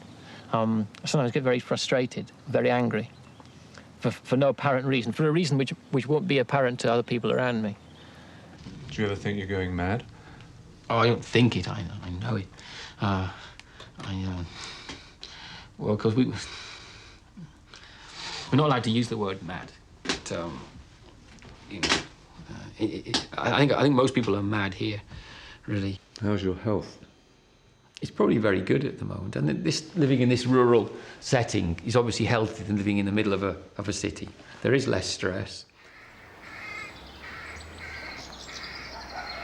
I ended up with a former council flat, which is nothing luxurious, but I was lucky to get it, and as soon as I could see the view out of my window, across a stream and trees and the hills in the background, I knew I was in the right place.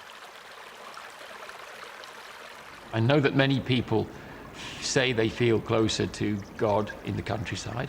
I wouldn't want to be simplistic about it, but because one is much closer to natural life, one's therefore much closer to the springs of life. Yes, I'd say I believed in God. Are you religious? Well, I go to church with my parents on Sundays. I don't know even now whether I do believe in God or not. I've thought an awful lot about it, actually, and I still don't know. And how's he been treating you? Well, I said to somebody last week that I preferred the Old Testament to the New Testament, because in the Old Testament, God is very unpredictable.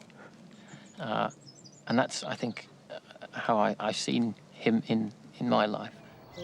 My Jesus, my Saviour, Lord, there is none like you. Tower of refuge and strength. Remembering Jim and Anne, and Bruce and Julia, and Doreen as well, and also John. I was first a lay reader in London. And we pray that After completing a little more training, I was relicensed by the Bishop of Carlisle.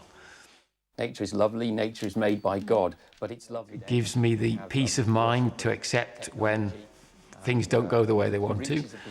Politics can be a very bruising game. I will maintain my faith. I will continue to trust in God. Yes. I'm absolutely sure that my faith has helped me through these difficult times. Would you ever see having a career in the church? While I have a dedication to the church, I haven't experienced what I call a calling into the priesthood or anything of that kind. So the answer is no at the moment.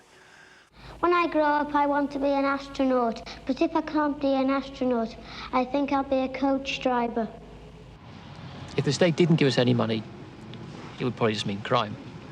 And I'm glad I don't have to steal to keep myself alive.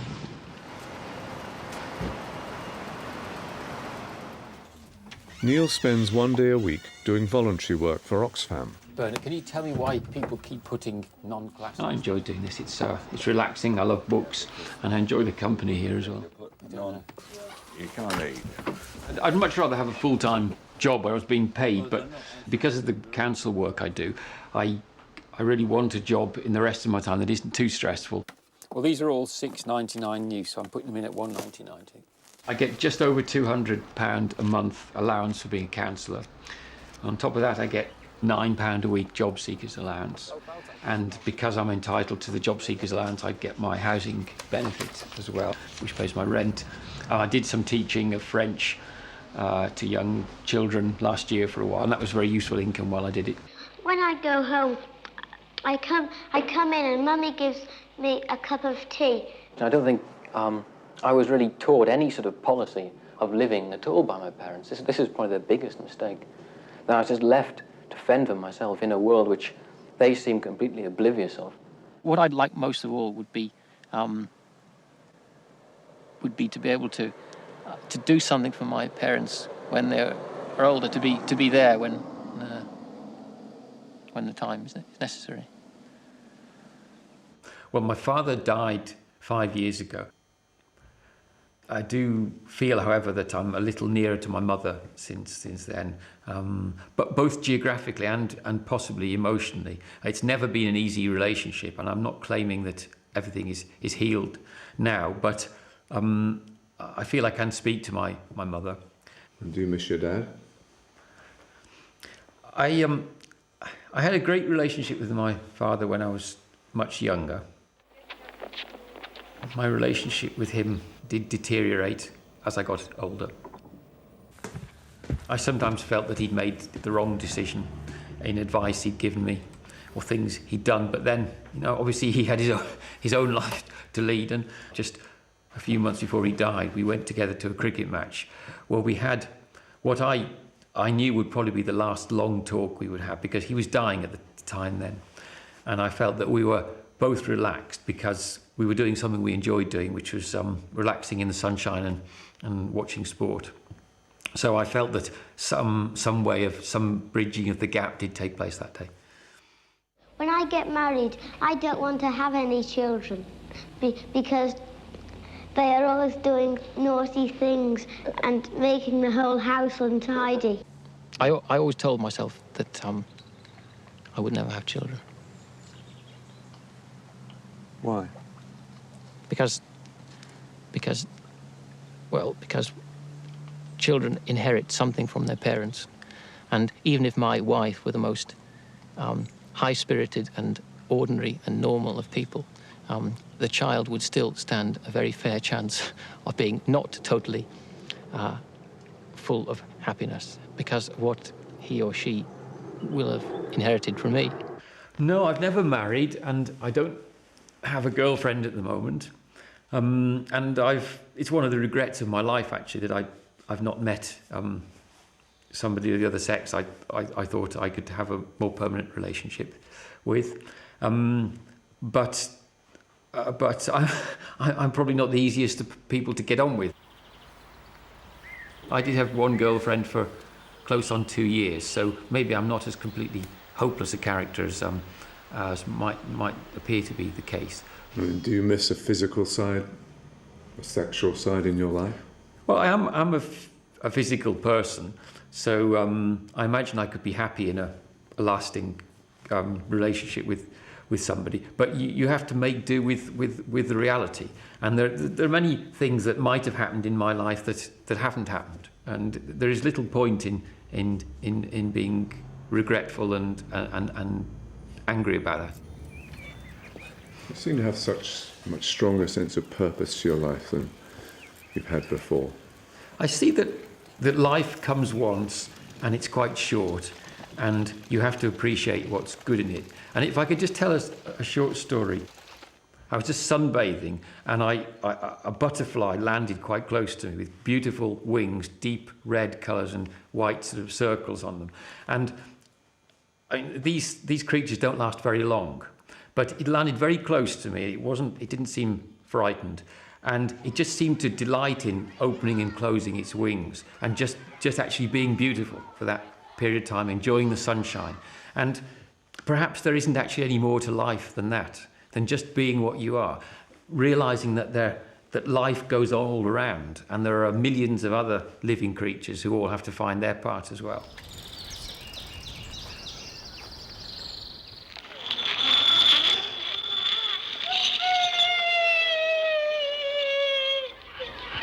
At the end of their very special day in London, after their trip to the zoo and the party, we took our children to an adventure playground where they could do just what they liked. Those from the children's home set about building a house.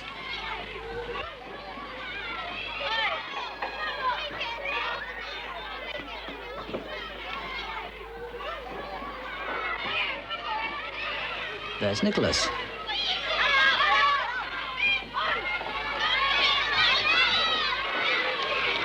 And Tony.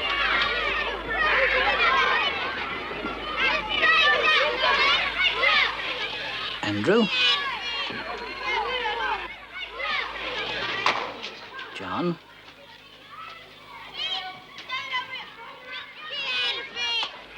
And Bruce.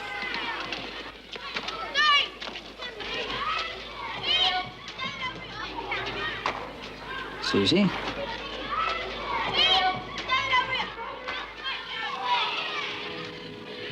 Jackie and her friends.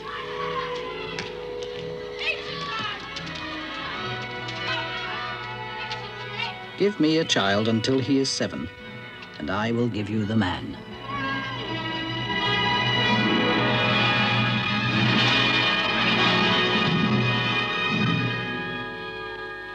This has been a glimpse of Britain's future.